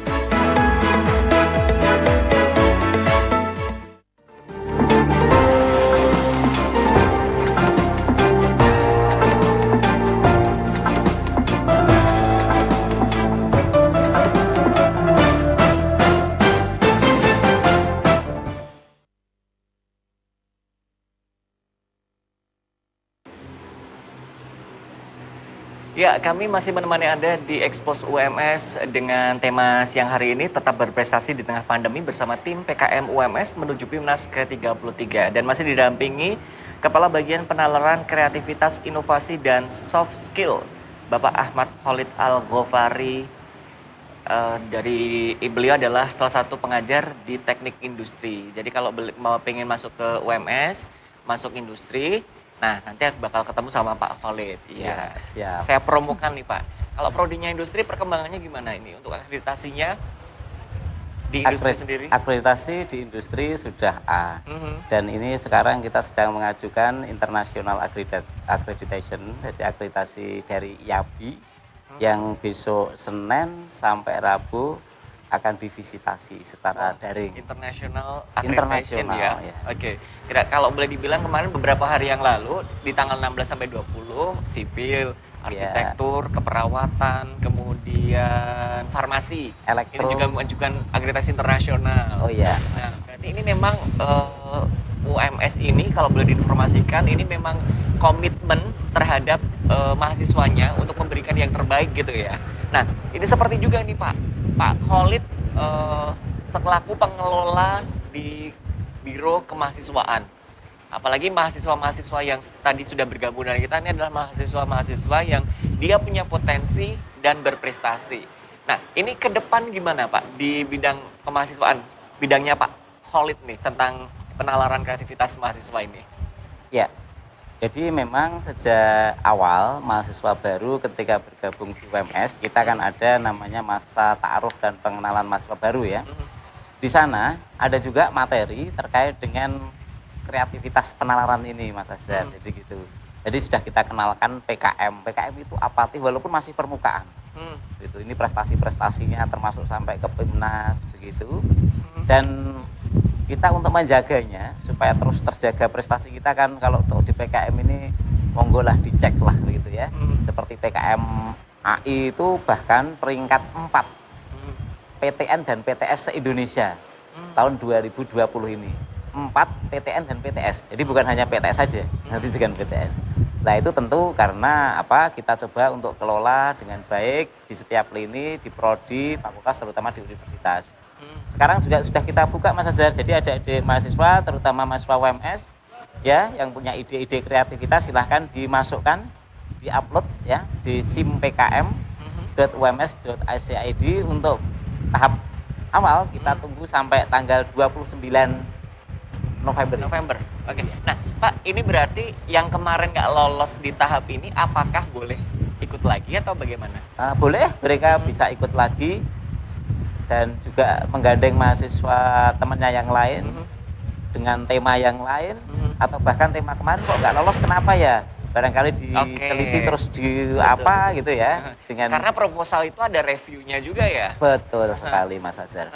Ada review jadi mungkin ini di proposal yang kemarin kurang ini, nah mungkin setelah diperbaiki bisa diajukan lagi. Oke, nah ini kembali nih ada teman-teman berprestasi lagi nih. Ada cewek-cewek di sini. Ini dari prodi Ilmu Gizi Fakultas Ilmu Kesehatan ya. Ada Nur Aini kemudian ada juga Sinta Dewi yang ada di sini wah ini ahli gizi semua ini Pak Khalid, calon-calon ahli gizi nih. Kalau dari posturnya itu memang menunjukkan gitu ya. Makanya penelitiannya juga tentang gizi. Betul. Tentang PKM-nya ini aking. tentang gizi, yaitu tentang substitusi tepung nasi aking pada produk brownies sebagai camilan anti diabetes. Nah, gara-gara baca ini saya jadi keinget kalau tadi saya bawa bekal brownies. Nah ini, monggo siapa ini? Ini PKM-nya tentang penelitian ya? Iya. Oke, PKM penelitian gimana nih kalau dari ilmu gizinya ini yang Kalau diikuti? dari PKM penelitian sendiri, kalau dari gizi itu memang sangat digencarkan buat ikut. Untuk di prodi pun juga ada PKM penelitian yang tingkat prodi seperti itu. Jadi sebelum ke PKM UNIF memang dari prodi juga sudah didukung buat untuk ikut PKM.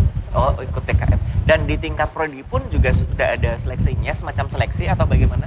Didorong untuk menulis ya. Dimotivasi untuk menulis PKM seperti itu. Seperti itu. Nah, ini tepung nasi aking.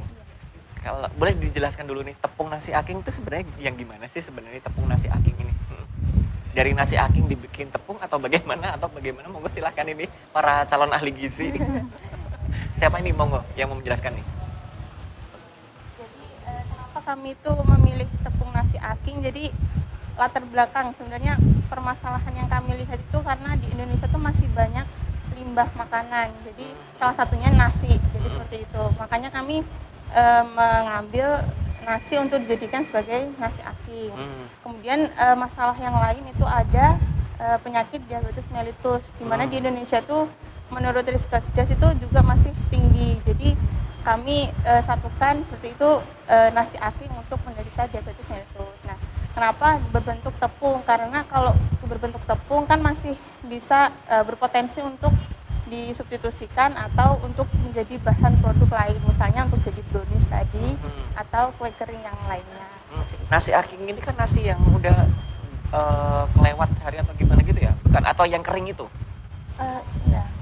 Yang Mungkin nasi aking yang kami maksud itu nasi aking yang bukan dari sisa makanan yang sudah di piring. Biasanya kan kalau nasi aking itu terkenal sebagai sampah, sebagai limbah. Bahkan di beberapa daerah itu nasi aking sendiri hanya digunakan sebagai pangan hewan seperti itu ya Mas. Padahal sebenarnya di dalam nasi aking itu terdapat satu kandungan yang sangat dibutuhkan oleh penderita diabetes mellitus seperti itu.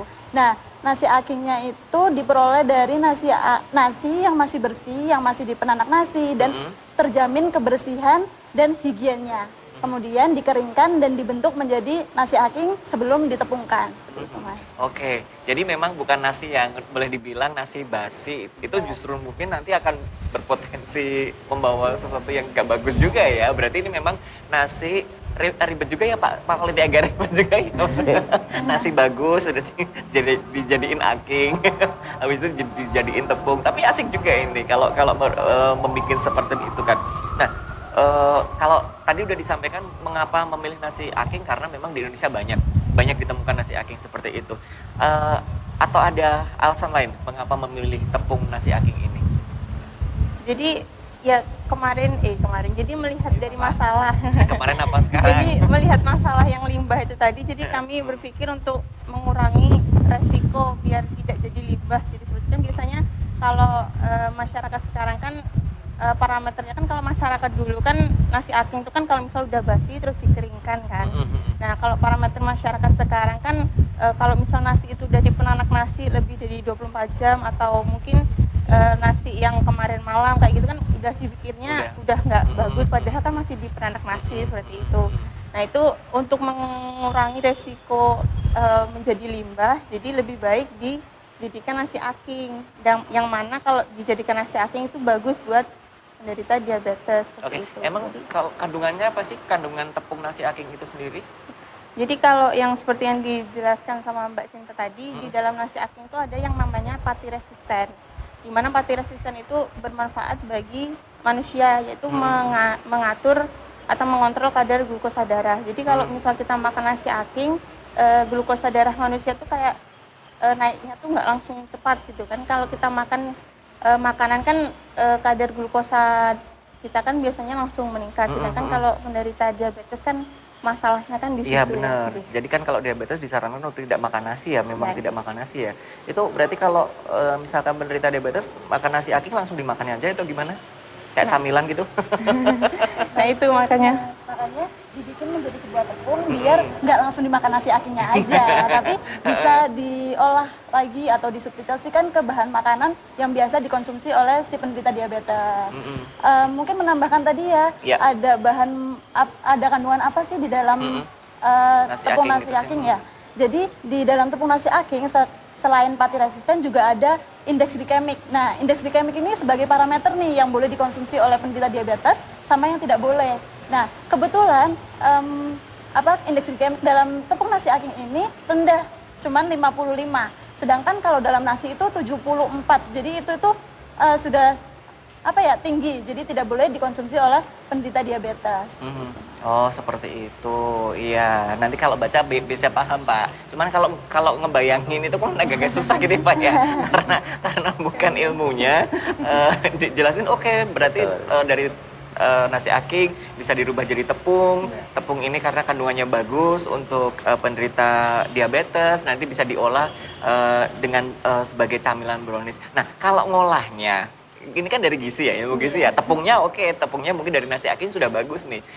Komposisi yang lain yang menyertai, misalkan mau dibikin brownies nih. Nah, tepung nasi aking sendiri ini harus menyatu dengan apa? Karena kan kalau penderita diabetes kan ada yang nggak boleh dan sebagainya. Nah, gimana kalau dari ilmu gizinya ini? Sudah mempelajari lebih lanjut itu atau belum? Jadi itu kami itu kemarin kan menyusun proposal ini kan untuk mencoba hal ini, maksudnya untuk dijadikan brownies, karena memang sebelumnya kan belum ada, karena memang sebelumnya kan lebih banyak dijadikan pakan ternak seperti itu. Nah, kami mencoba untuk sebenarnya ini tuh bagus untuk manusia, tapi kenapa kok tidak diberikan seperti itu. Makanya kami kemarin ingin membuat itu, tapi karena mungkin aturannya sekarang yang ini karena corona ini, jadi kan tidak boleh ada penelitian ya. Jadi kami cari berdasarkan literatur. Nah, maksud Akbar gini, ketika penderita diabetes pun mengurangi nasi pun harus mengurangi nasi, bahkan gula itu kan juga mengurangi. Nah, ketika membuat brownies itu kan juga butuh bahan-bahan lainnya. Nah, itu kalian mencari alternatif ketika nanti komposisinya, tepungnya dari nasi aking sudah jelas. Kemudian misalkan gulanya bisa disubstitusi dengan apa gitu. Kalau kemarin kami merencanakan itu dari tepung nasi aking, dan untuk gulanya kami mengurangi, kalau misal dari 1 gram jadi setengah gram gitu ya. Seperti itu. Dan untuk bahan-bahan yang lain masih sama, jadi cuma tepung sama dari mengurangi kadar gula. Kan kalau ilmu gizi dari misalkan pasien di rumah sakit, pasien A penderita penyakit ini pasti kan diukur gitu kan. Nah, mungkin mau menambahkan juga, mau menambahkan dari penjelasan tadi? Iya, mungkin kalau dalam bahasa gizinya itu ada yang disebut fortifikasi bahan pangan seperti Mas. Jadi si tepung nasi aking ini bisa difortifikasikan dengan bahan-bahan pangan yang lain gitu. Misalkan karena ada fortifikasi itu, jadinya si produk yang tadinya cuma ini aja, jadinya nilai gizinya bertambah, mutu pangannya makin baik seperti itu. Kalau kami memilih brownies sendiri, karena tepung nasi aking ini kan tidak mengandung protein yang tinggi seperti tepung-tepung yang lainnya, sehingga kalau misalkan membuat brownies itu diharapkan tidak bantet seperti itu, Mas. Karena kalau tepung-tepung yang lainnya itu kan bisa menambah pengembangan gitu ya. Jadi kalau misalkan pakai tepung nasi aking ini diharapkan untuk bahan produk pangan itu yang tidak memerlukan pengembangan seperti brownies, kue kering, crackers gitu. Nah, kalian ini kan secara proposal sudah dapat tepung nasi aking. Tertarik untuk mencoba di rumah? Karena kan kalian sendiri pasti bisa bikin itu kan, tepungnya dari kalian nasi aking sendiri. Kemudian untuk mengukur nilai gizi dari brownies yang kalian bikin. Jadi kayak oke lah, nge-lab nggak boleh, tapi kan di rumah masih boleh masak gitu kan. Nah, ada kepikiran seperti itu kah? Ingin mencoba? Kalau dari kita tentunya mau dari itu kan kita bisa makan roti tapi tetap menjaga kadar glukosa. Iya, maksudku seperti itu. Nanti kalau udah matang boleh Akbar ngicip juga boleh. Gitu ya. Oke. Nah, ini kalau di proses nasi aking bisa menghambat kadar glukosa darah. Ceritanya gimana di penelitian kalian ini? Dari penelitian kalian? Jadi seperti yang tadi sudah dijelaskan, kalau nasi aking kan ada yang namanya fatty resistant tadi itu. Yang dimana fatty resistant itu suatu zat yang kalau di dalam sistem pencernaan itu sulit dicerna. Jadi pencernaannya itu membutuhkan enzim-enzim khusus gitu. Istilahnya itu seperti itu. Jadi kalau mau menyerap, kalau zat gizinya mau diserap oleh tubuh, jadi tunggu dulu enzim-enzim itu bekerja, jadi diperlambat seperti itu. Makanya bagus untuk penderita diabetes, karena kalau di usus halus mencerna gula, jadi gulanya itu nggak langsung naik, langsung diserap semuanya, jadi bisa sedikit-sedikit seperti itu. Oke. Ya. Ya, Iya, jadi lebih stabil gitu glukosa darah dalam tubuhnya. Gitu. Oh, lebih stabil glukosa dalam tubuhnya. Oke, Akbar tunggu untuk prakteknya ya. Nanti karena gini, karena satu camilan yang disajikan ke pasien itu kan pasti ada ukurnya ya. Agak ada takaran, ada ini aman untuk diberikan kepada pasien. Nah, siapa tahu habis itu bisa untuk PKM berikutnya. Gitu ya Pak Khalid ya. Ini menarik kalau sebenarnya sampai benar-benar dibuat tadi. Nah, maksud saya juga karena nanti akan tersaji di depan sini sebuah brownies dari nasi aking. dan ini juga bisa sebagai peluang ketika teman-teman dari gizi ini membuat. Nanti bisa dilanjut ke namanya PKM kewirausahaan. Nah, maksud saya itu juga Pak Khalid. Jadi nyambung, bisa di-selling dan bisa semacam kayak home care ditawarkan bagi pasien-pasien yang memang ini ide Akbar loh ya, nanti besok kalau PKM ya. Tapi terima kasih banyak ya sudah gabung di sini. Sukses untuk PKM-nya nanti menuju PIMNAS di ini ya, PIMNAS ke-33. Sukses ya. Oke. Dan pemirsa TV dimanapun Anda berada, masih kita nanti berlanjut lagi dengan mahasiswa berprestasi lainnya. Tapi kita akan jeda dulu untuk simak informasi berikut ini. Tetap bersama kami dalam Expose UMS.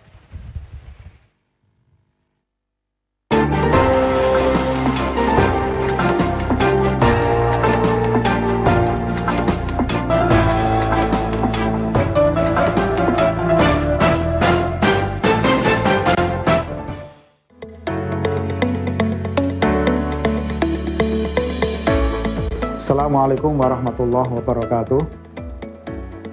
Kepada masyarakat luas, terutama calon mahasiswa baru, perlu kami informasikan bahwa dalam situasi wabah COVID-19 sekarang ini, maka kami Universitas Muhammadiyah Surakarta telah menawarkan sistem seleksi mahasiswa baru berbasis online yang sangat mudah diikuti, sangat mudah dilakukan oleh siapapun, dimanapun berada, cepat waktunya, dan sekaligus efisiensi yang tinggi.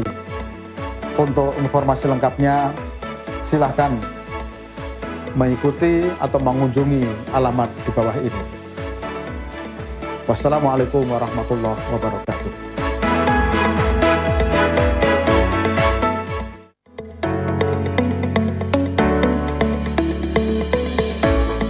Assalamualaikum warahmatullahi wabarakatuh. Kepada masyarakat luas, terutama calon mahasiswa baru, perlu kami informasikan bahwa dalam situasi wabah COVID-19 sekarang ini, maka kami Universitas Muhammadiyah Surakarta telah menawarkan sistem seleksi mahasiswa baru berbasis online yang sangat mudah diikuti, sangat mudah dilakukan oleh siapapun, dimanapun berada, cepat waktunya, dan sekaligus efisiensi yang tinggi. Untuk informasi lengkapnya, silahkan mengikuti atau mengunjungi alamat di bawah ini. Wassalamualaikum warahmatullahi wabarakatuh.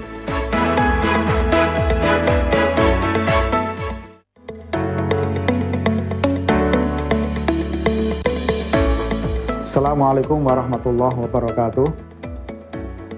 Kepada masyarakat luas, terutama calon mahasiswa baru, perlu kami informasikan bahwa dalam situasi wabah COVID-19 sekarang ini, maka kami Universitas Muhammadiyah Surakarta telah menawarkan sistem seleksi mahasiswa baru berbasis online yang sangat mudah diikuti, sangat mudah dilakukan oleh siapapun, dimanapun berada, cepat waktunya, dan sekaligus efisiensi yang tinggi.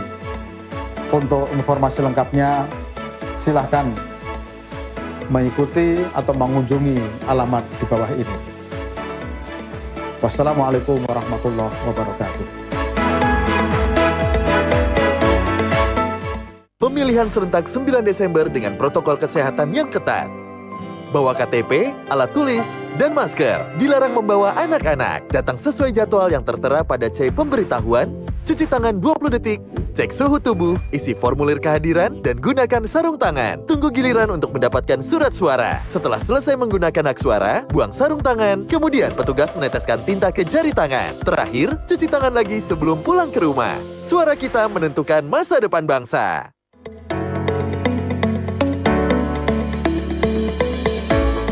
Assalamualaikum warahmatullahi wabarakatuh. Kepada masyarakat luas, terutama calon mahasiswa baru, perlu kami informasikan bahwa dalam situasi wabah COVID-19 sekarang ini, maka kami Universitas Muhammadiyah Surakarta telah menawarkan sistem seleksi mahasiswa baru berbasis online yang sangat mudah diikuti, sangat mudah dilakukan oleh siapapun, dimanapun berada, cepat waktunya, dan sekaligus efisiensi yang tinggi. Untuk informasi lengkapnya, silahkan mengikuti atau mengunjungi alamat di bawah ini. Wassalamualaikum warahmatullahi wabarakatuh.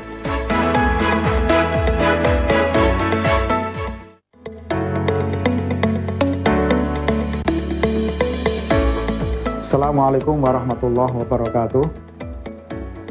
Kepada masyarakat luas, terutama calon mahasiswa baru, perlu kami informasikan bahwa dalam situasi wabah COVID-19 sekarang ini, maka kami Universitas Muhammadiyah Surakarta telah menawarkan sistem seleksi mahasiswa baru berbasis online yang sangat mudah diikuti, sangat mudah dilakukan oleh siapapun, dimanapun berada, cepat waktunya, dan sekaligus efisiensi yang tinggi. Untuk informasi lengkapnya, silahkan mengikuti atau mengunjungi alamat di bawah ini. Wassalamualaikum warahmatullahi wabarakatuh.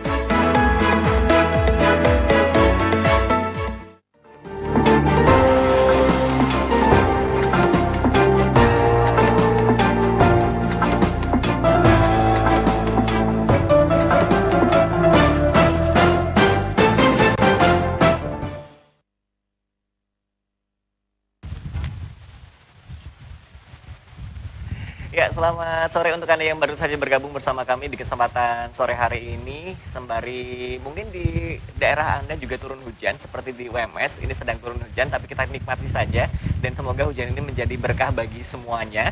Dan pastinya kami masih menemani Anda dalam Expose UMS bersama dengan teman-teman mahasiswa berprestasi karena memang tema kita tetap berprestasi di tengah pandemi bersama tim PKM UMS menuju PIMNAS ke-33. Nah, Pak Khalid, ini kalau tadi disampaikan sebelum-sebelumnya ini memang ini ada 6 tim yang bersama kita. Karena memang kita spesial 2 jam show bersama teman-teman mahasiswa berprestasi gitu ya Pak Khalid. Karena kalau mungkin secara ditelusur masih banyak mahasiswa-mahasiswa lain yang berprestasi di UMS ini Pak Khalid ya. Karena datanya mungkin ada di Pak Khalid mungkin. Enggak. Data-data mahasiswa berprestasi ini. Ya, betul sekali Mas Azhar. Jadi kalau prestasi mahasiswa baik di akademik yang tadi yang kita sampaikan penalaran, tapi sebenarnya juga kita ada prestasi di non akademik. Sekarang ini Mas Wildan itu juga dengan Pak Sur terutama pemimpin sedang menyiapkan untuk yang lomba Peksiminas. Peksiminas itu lomba lebih ke arah minat bakat ya. Seni, ada yang seni lukis, seni nari, seni nyanyi itu ada sekarang sedang disiapkan juga gitu. Nah, tapi kalau yang ini, yang maju sekarang ini, yang penalaran juga dari kimia dan industri, kolaborasi, membuat dashboard mobil. dengan bahan alami. Apa itu, Kongko? Baik, selanjutnya kita akan simak kontestan berikutnya. Kok jadi kayak apa gitu ya? Ini ada Aji Habib Maksum. Ini dari Teknik Industri Aji ya. Oke. Kemudian ada juga Sri Fatun Yuliana dari Teknik Kimia. Semoga nanti ini harusnya sebelah kanan sih. Oh iya. Duduknya beda gitu kan. Oh, iya. Tapi nanti. Oh, iya. Besanan antara industri sama kimia nanti bakal besanan gitu ya. Karena satu lagi nggak datang ya sore hari ini Muhammad Rifki Azumardi, ini juga satu tim dengan Aji dan juga Sri Fatun. Spellingnya siapa? Yulia. Oh Yulia, salah. Iya sih Sri Fatun Yuliana. Oke. Nah ini judulnya rasio massa serat aren dan cangkang kerang darah mempengaruhi sifat mekanik komposit papan partikel interior mobil. Ini. Oke, baik. Nyambung. Ini kalau dari kimianya yang mana ya? Dari judul ini? Kalau di kimianya itu kan, kalau di teknik kimia ada namanya ilmu bahan alam. Jadi karena dilihat dari limbah cangkang kerang dan juga serat aren yang melimpah, itu kan bahan alam semua. Jadi inisiatif dibuat itu papan interior mobil. Karena selain ilmu-ilmu kimia juga di dalam teknik kimia itu ada namanya ilmu bahan. Nah, di dalam ilmu bahan itu dijelaskan nanti ada komposit, ada keramik, dan ada juga bahan-bahan yang nanti di industri sangat bermanfaat seperti itu. Oke, terjawab sudah. Kenapa kimia bisa bergabung di sini? Kalau industri kan ini mungkin berbicara interior mobil. Nah, ini part dari industri, ya kan? Interior mobil, kemudian mungkin ergonomis dari kursi yang ada di mobil itu sendiri, partnya dari industri. Nah, tapi ngomong-ngomong soal judul ini, ide ini dapat dari mana ini? Monggo Aji. Kalau judul itu kan memang kita mencari judulnya sesuai dengan tema yang akan kita jalankan. Terkhusus di serat aren dan cangkang kerang darah berikut sebagai bahan pokok pertama gitu. Karena memang limbah awalnya ini cukup banyak di Indonesia, terkhusus di Jawa Tengah. Setelah itu untuk pemanfaatannya, untuk pengolahannya juga kurang maksimal. Jadi kita ingin mengolah limbah tersebut menjadi barang yang lebih berguna seperti itu, atau mempunyai nilai lebih. Lah untuk dashboard mobil, kenapa dashboard mobil? Kebetulan di mata kuliah saya ada material teknik itu yang pelajari terkait material-material.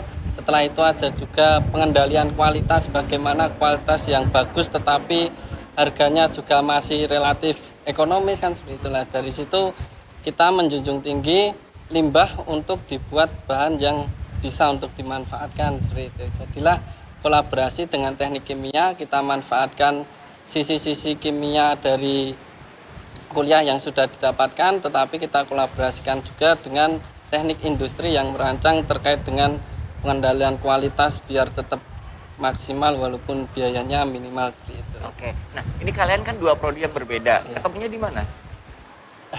Di organisasi. Oke, maksud saya ketemukan karena menyatukan dua latar belakang ilmu, kemudian kalian bersatu menjadi sebuah penelitian. Itu kan saya penasarannya gitu, kok bisa akhirnya. Nah, pembicaraan awal kalian gimana untuk melakukan penelitian ini?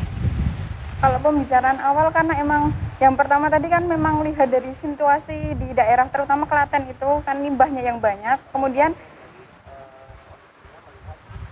iya. Terus kemudian kami berdua ya diskusi, oh di Klaten tuh ternyata jumlahnya banyak juga. Terus di daerah saya sendiri itu kan di Kendal ya, itu juga kok banyak sekali limbah-limbah seperti cangkang kerang, terus serat aren juga banyak. Terus kita ketemu di organisasi, terus ngobrol-ngobrol, oh ini kayaknya kalau dibuat sebuah komposit ataupun dibuat ide itu sangat bermanfaat buat lingkungan, buat masyarakatnya seperti itu. Oke, berarti ide ini memang ide yang inovasi ya? Iya. Ide yang menginovasi seperti itu? Iya. Atau penjelasannya gimana nih, inovasi? Karena kalian kan dari masa serat aren dan cangkang kerang ini, akhirnya entah bagaimana nanti pengolahnya saya juga tidak paham. Ini bisa menjadi partikel dari interior mobil. Bisa dijelaskan inovasi di dalamnya? Kalau inovasi yang ada di dalamnya itu penggabungan yang pertama, yang kedua juga kekuatannya. Jadi nanti kekuatan Dan soalnya kalau di dalam dashboard mobil itu kan ada kekuatan tarik, ada kuat impact juga gitu. Nah, jadi dari kedua bahan ini dikombinasikan saling menguatkan kekuatannya itu, baik dari kuat tarik serat arennya maupun kuat impact dari cangkang kerangnya gitu. Nah, kemudian diharapkan nanti ketika dilakukan pengujian itu papan yang didapatkan itu bisa memenuhi kualifikasi dari dashboard mobil. Terutama kan saat ini banyak menggunakan bahan-bahan plastik ABS ya. Jadi kalau nanti ke depannya itu memberikan efek yang karsinogenik kan terutama buat manusia gitu. Jadi bahan termasuk bahan B3 juga pengolahannya juga nanti di Indonesia mesti diimpor gitu. Jadi makanya kami berusaha mengkombinasikan dua bahan sehingga nanti dapat menggantikan bahan plastik tersebut gitu. Oke, baik. Nah, dari industri mau menambahkan? Ya, siap. Tadi kan dari komposisi kimianya gitu ya Mas, dilihat dari cangkang kerang yang punya kekuatan apabila ada benturan gitu. Kalau serat kan lebih ke tarikan, jika ditarik bisa sampai berapa kayak gitu. Untuk dari segi industri, memang di titik ergonomis ya, terkhusus di pandangan kita ketika kita melihat sebuah desain interior mobil apabila di depan kita yang elegan, indah karena dari bentuk serat maupun penambahan serbuk cangkang kerang kan lebih nyaman ketika kita mengemudi daripada cuma ya standar biasa seperti itu. Harapannya kita selain menambah kekuatan maupun menambah kekuatan tarik maupun impact, kita juga bisa menambah dari segi keindahan artistik maupun elegan tersebut. Oke, Pak Khalid, mumpung ini ranahnya industri, Pak. boleh ini kan ranah industri juga, berbicara mengenai interior mobil ini. Nah, dengan adanya inovasi serat aren dan cangkang kerang, ini kalau di dunia bidang industri itu sendiri gimana Pak Khalid dari kacamata seorang dosen ini? Ini berbicara sebagai dosen yang memberi mata kuliah kepada Mas. Angel, pinter mahasiswanya. Ya, jadi memang kajian di industri itu ada kajian yang sifatnya lebih ke ergonomis misalnya gitu ya. Ergonomis itu bisa juga hubungan ketika manusia memproduksi sesuatu, alat kan bahan yang aman gitu ya. Terus teknologi yang aman dengan mesin kontak yang aman itu ergonomis dan K3 begitu. Tapi begitu nanti agak lebih luas lagi, bagaimana memproduksinya menjadi massal, maka itu ada sebuah pabrik, maka ada desain tata letak pabrik bagaimana, sistem produksinya, line balancingnya itu bagaimana, begitu sampai ke yang sifatnya lebih makro lagi. Begitu kira-kira. Baik, kita akan kembali selepas informasi berikut ini, tetap bersama kami dalam Expose UMS.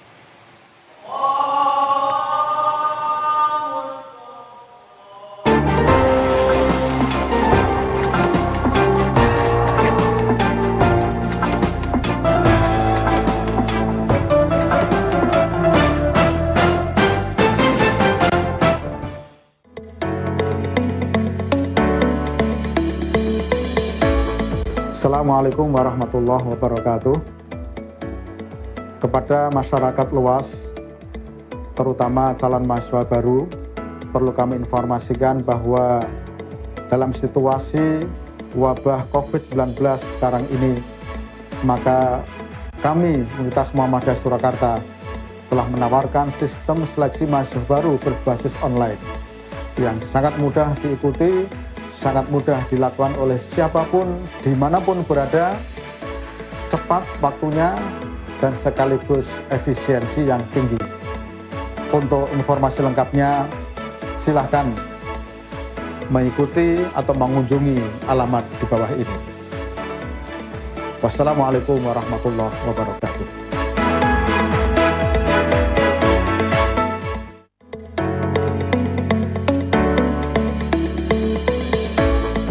Assalamualaikum warahmatullahi wabarakatuh.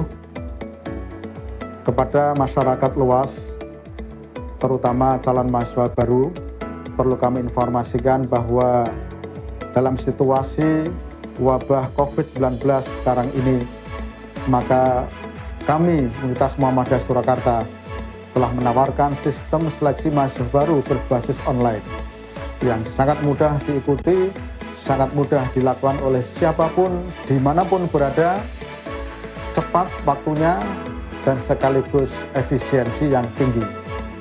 Untuk informasi lengkapnya, silahkan mengikuti atau mengunjungi alamat di bawah ini. Wassalamualaikum warahmatullahi wabarakatuh.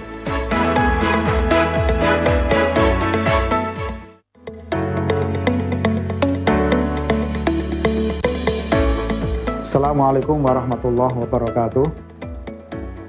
Kepada masyarakat luas, terutama calon mahasiswa baru, perlu kami informasikan bahwa dalam situasi wabah COVID-19 sekarang ini, maka kami Universitas Muhammadiyah Surakarta telah menawarkan sistem seleksi mahasiswa baru berbasis online yang sangat mudah diikuti, sangat mudah dilakukan oleh siapapun, dimanapun berada, cepat waktunya, dan sekaligus efisiensi yang tinggi.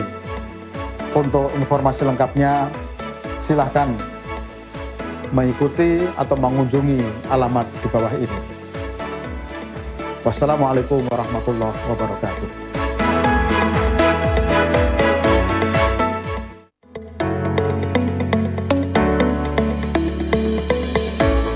Assalamualaikum warahmatullahi wabarakatuh. Kepada masyarakat luas, terutama calon mahasiswa baru, perlu kami informasikan bahwa dalam situasi wabah COVID-19 sekarang ini, maka kami Universitas Muhammadiyah Surakarta telah menawarkan sistem seleksi mahasiswa baru berbasis online yang sangat mudah diikuti, sangat mudah dilakukan oleh siapapun, dimanapun berada, cepat waktunya, dan sekaligus efisiensi yang tinggi. Untuk informasi lengkapnya, silahkan mengikuti atau mengunjungi alamat di bawah ini. Wassalamualaikum warahmatullahi wabarakatuh.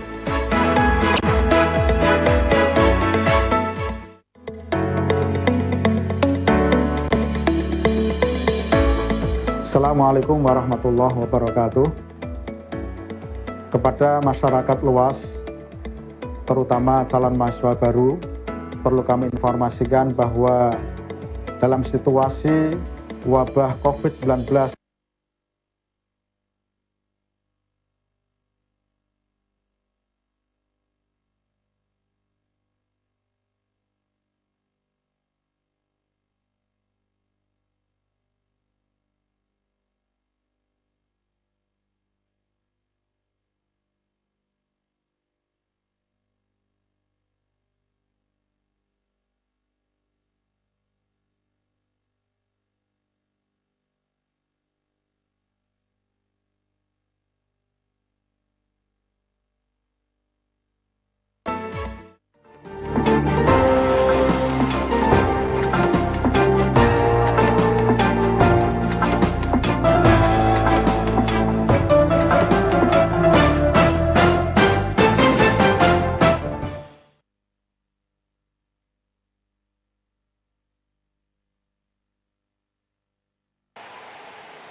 Baik, di segmen terakhir kesempatan sore hari dalam Expose UMS dan kita masih berbicara mengenai tetap berprestasi di tengah pandemi bersama tim PKM UMS menuju PIMNAS ke-33.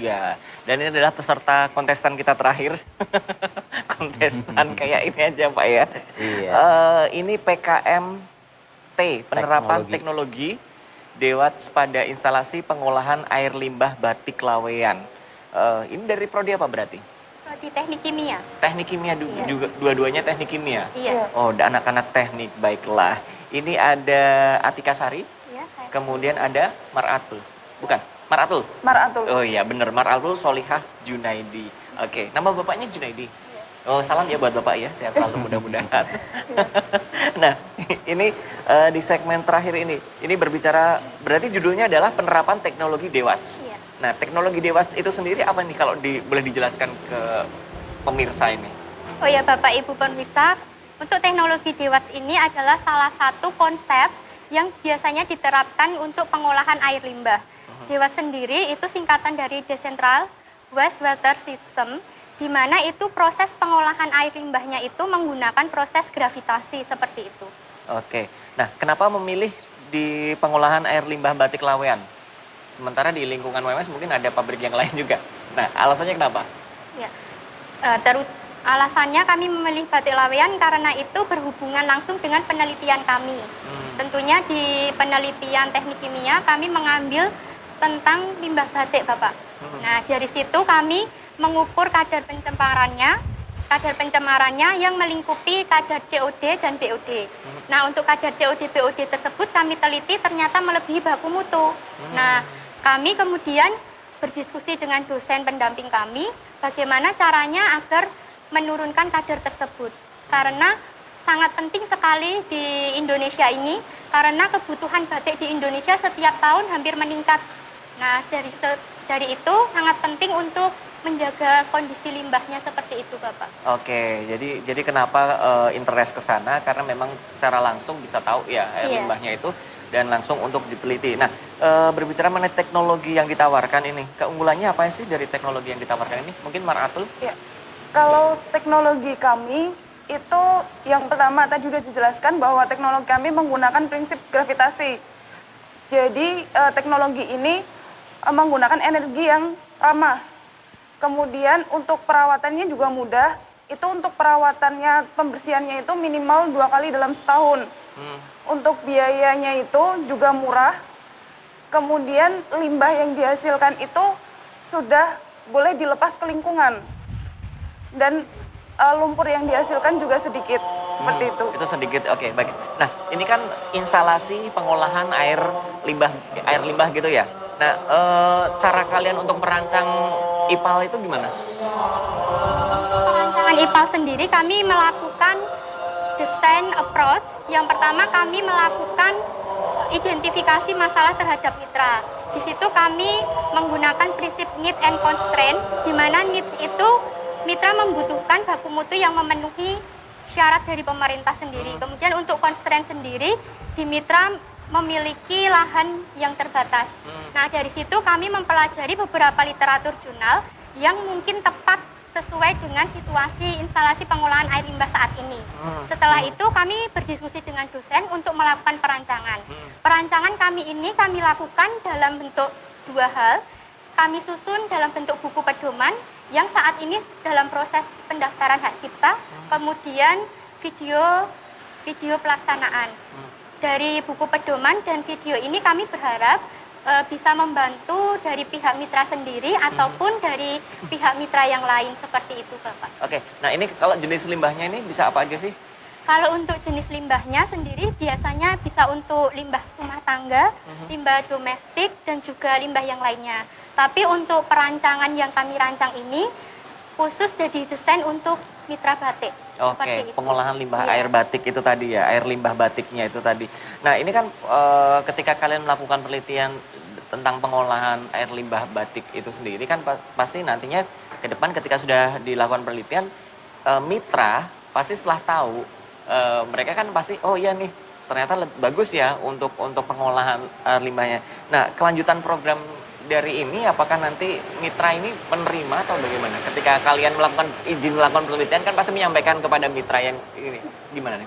Dari mitra sendiri itu menerima dengan baik. Kita juga diskusi dengan mitra baiknya bagaimana. Dan untuk saat ini mitra menerima desain yang kami buat seperti itu. Dan kami juga berharap desain yang kami buat itu dapat diterapkan di mitra sendiri dan mungkin juga di industri batik yang lain. Tapi di mitra itu sendiri sudah ada perancangan IPAL sebelumnya? Sudah. Oke. Nah, kalau sudah ada berarti Akbar jadi pengen tahu ini perbedaan antara IPAL sebelumnya dengan yang kalian tawarkan. Apa itu perbedaannya? Bisa kalau dijelaskan? Untuk perbedaan instalasi pengolahan air limbah yang sudah ada dengan yang kami rancang itu yang pertama bentuknya, Pak. Kalau untuk instalasi pengolahan air limbah yang sudah ada ini bentuknya dia tidak bisa dipindah atau non-portable. Kalau yang untuk kami rancang ini bersifat portable atau bisa dipindah kemana-mana. Dari sini kita fokus pada kampung Batik Lawean sendiri di mana mayoritas masyarakatnya berproduksi sebagai home industri batik. Nah, di situ letak antara setiap rumah berdekatan Bapak. Jadi kami membuat alat instalasi pengolahan air limbah yang portable sehingga lebih banyak masyarakat yang menggunakannya seperti itu. Nah, dengan IPAL kalian, rancangan kalian, ini prosentase ataupun tingkat keamanan untuk dibuang limbahnya itu berapa persen dari penelitian kalian ini? Yang sudah kalian kerjakan ini? Ataupun rancangan kalian? Harapannya katakanlah, oh ini harapan kita adalah 98% limbah yang dibuang ke umum itu sudah aman. Nah, kalau dari penelitian kalian gimana nanti merancangnya ataupun ekspektasinya nanti harapannya? Dari rancangan kami itu sekitar 95% itu bisa dilepas ke lingkungan. Karena dari hasil perhitungan yang telah kami lakukan, itu ada untuk kadar COD dan BOD, kita kan menggunakan kadar itu. Itu sekitar 140 dan 60. Sedangkan untuk baku mutunya itu sekitar 50 dan 60 mg per liter. Jadi sudah bisa dilepas ke lingkungan seperti itu. Nah, karena memang kan ada proses hitungan ya, ada penghitungan ya bahwa walaupun nggak bisa 100% itu keluar, tapi ada titik aman ataupun di mana dari hitungan sebelumnya ternyata hitungan sebelumnya berapa persen ini untuk kan sebelumnya sudah ada IPAL-nya. Iya, nah, itu kan pasti kalian membandingkan ya IPAL dengan sebelumnya. Kalau tadi disampaikan bahwa yang dulu nggak bisa pindah, yang sekarang bisa dipindah. Nah, dari segi tingkat keamanannya gimana? Kalau untuk keamanannya lebih aman yang sekarang Pak. Karena untuk perawatannya juga mudah. Kemudian itu nanti karena bisa dipindah kemana-mana, kemungkinan bisa ada pencurian kayak gitu Pak. Itu yang itu nanti ada bisa pencegahan, kemudian dibuat seperti gudang seperti itu. Oke, berarti ngerawatnya juga lebih mudah ya, perawatannya lebih mudah ya. Oke, Pak Khalid, ini adalah peserta kita terakhir di segmen terakhir ini. Sebelum kita akhiri mungkin dari Pak Khalid ingin menyampaikan sesuatu terlebih dahulu. Ya, ini kira-kira ya yang sudah bisa kita saksikan tadi, kita ikuti adalah tim-tim dari UMS, adik-adik mahasiswa yang mereka walaupun di era pandemi ini bisa berkreasi ya melalui penelitiannya ya, melalui pengabdiannya. Ini kan mengabdi ya dengan mitra, dan tentunya masih banyak sekali tema-tema yang lain yang itu merupakan prestasi dari adik-adik mahasiswa di UMS ini. Tentu kita berharap walaupun kita masa sulit ini, terlepas dari kita harus berusaha untuk menjaga begitu, tentu berprestasi itu sesuatu yang sangat penting, dan tentu kita dari universitas juga memberikan fasilitas-fasilitas bagi mereka untuk terus bisa berkarya begitu. Salah satunya adalah tim ini. Mohon doa restunya juga supaya besok berlaga dengan baik, lancar, dan tentunya bisa membawa medali. Begitu. Amin, amin. Ya. Terima kasih Pak Khalid ini selaku Kabag Penelitian Kreativitas Inovasi dan Soft Skill. Thank you juga untuk Atika Sari, juga Maratul Solihah Junaidi. Sukses ya untuk PKM-nya nanti ya. Oke, baik, dan pemirsa TEK TV dimanapun Anda berada, demikian kebersamaan Akbar menemani dalam Expose UMS di kesempatan kali ini. Insya Allah kita akan bertemu di lain kesempatan. Assalamualaikum warahmatullahi wabarakatuh.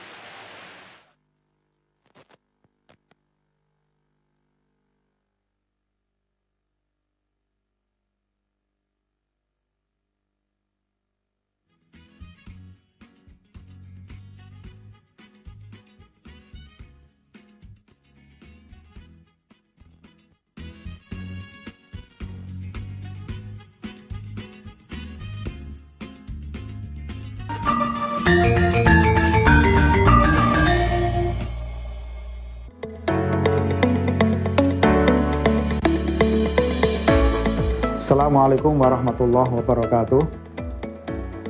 Kepada masyarakat luas, terutama calon mahasiswa baru, perlu kami informasikan bahwa dalam situasi wabah COVID-19 sekarang ini, maka kami Universitas Muhammadiyah Surakarta telah menawarkan sistem seleksi mahasiswa baru berbasis online yang sangat mudah diikuti, sangat mudah dilakukan oleh siapapun, dimanapun berada, cepat waktunya, dan sekaligus efisien.